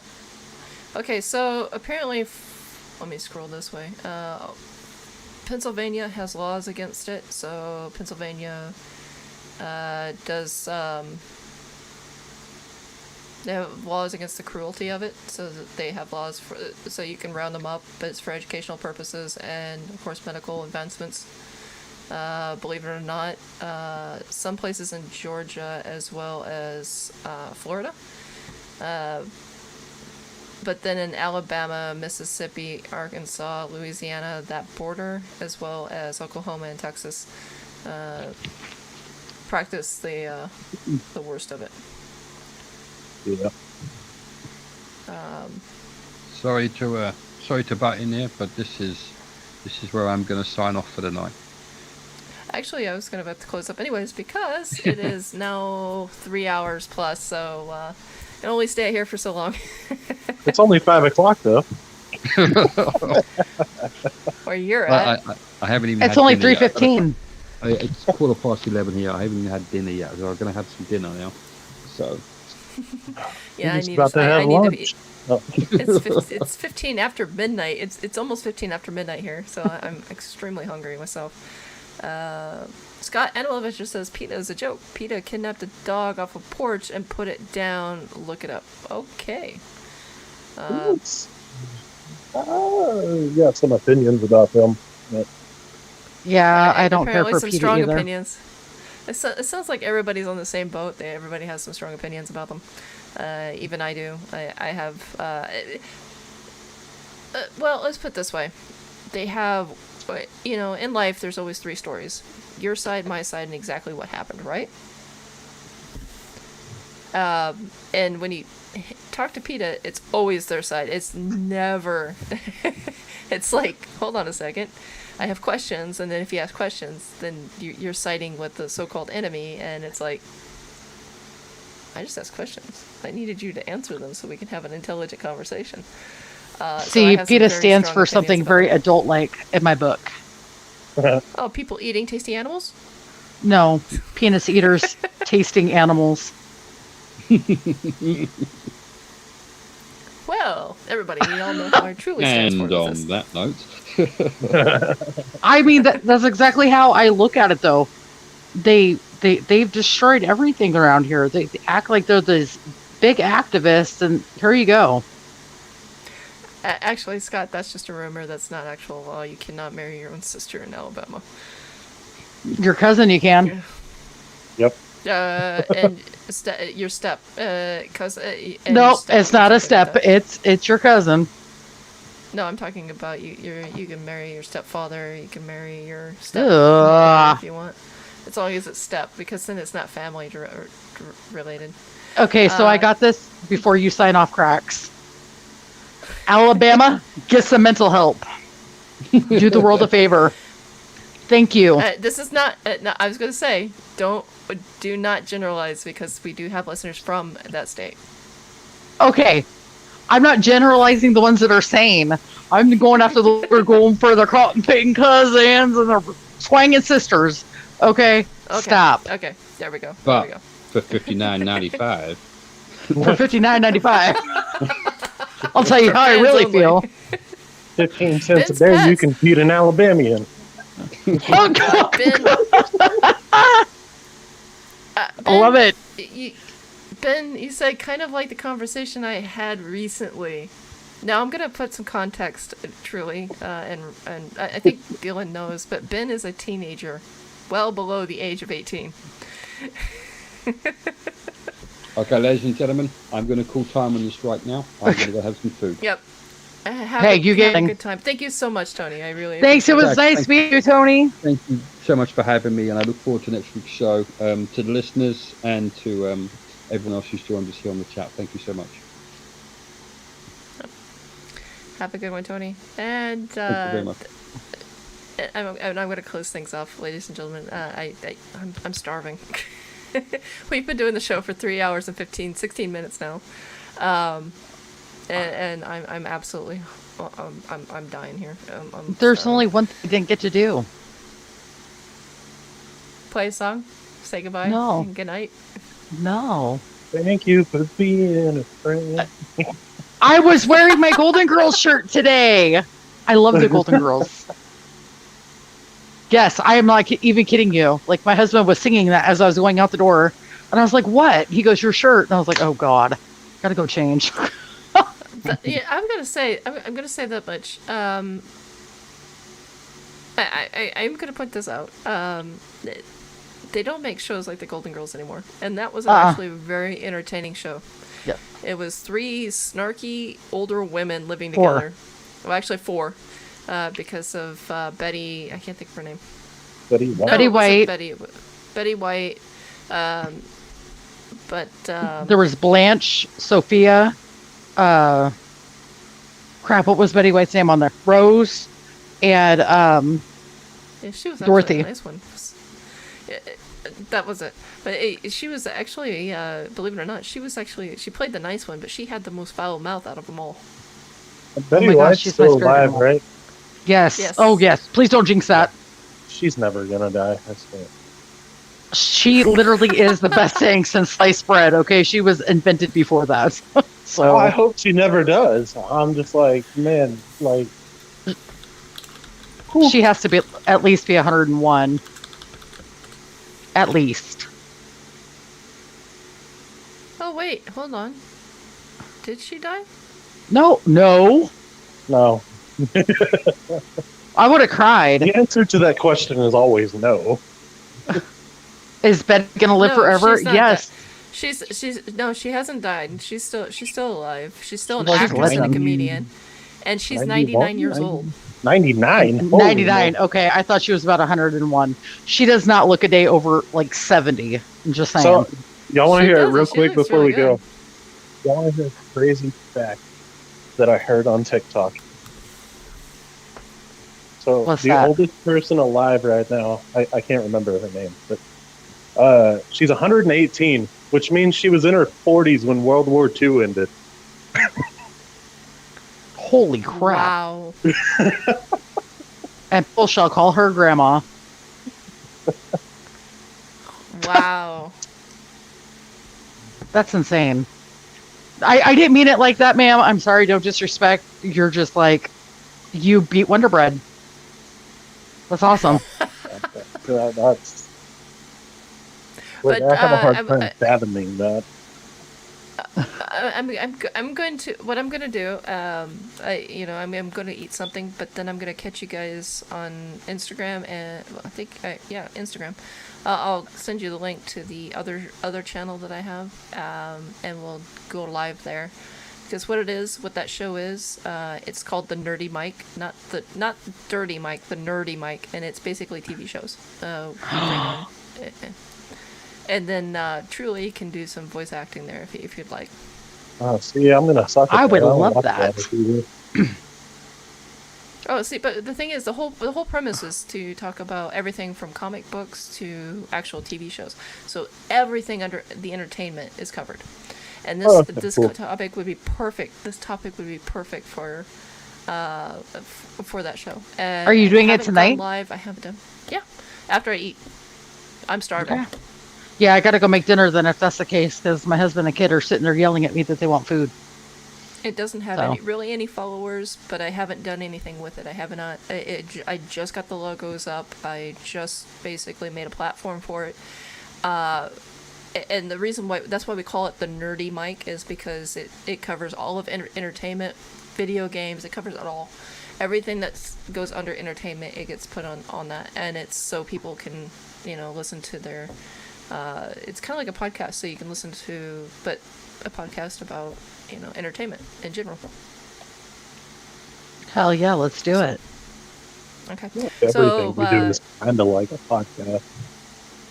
exactly. But it's more geared it looser in tone, so we could be a little more adultish, and of course I'm going to put that kind of warning in front of every show that I do that is adult topic. Mainly because I don't want to cross too many lines. But anyways, I'll let you guys know on Instagram. If anybody, Scott and all, Tony and all, you guys. Well, no, I think Tony went to bed actually. No, I think Tony's still around. I hope he's still around. But you guys, I'll send you guys on Facebook. I'll send you a link. Ben, if you'd like to join, you're more than welcome to join. But it's after I get done eating because I'm starving. I'll go make dinner now I'm then. super freaking hungry. All right. Thank you, ladies and gentlemen, for coming onto the show. This is our last time we were going to be playing anything from Epidemic Sound because the subscription does end by the 20th. Now I've got the hiccups. Woo. So I will see you guys next Friday on the show. Oh, God, I'm just going to quit now. Bye, guys. Thanks for having me. Take care. Bye. And again, thank you guys for being on. Thank you for having us.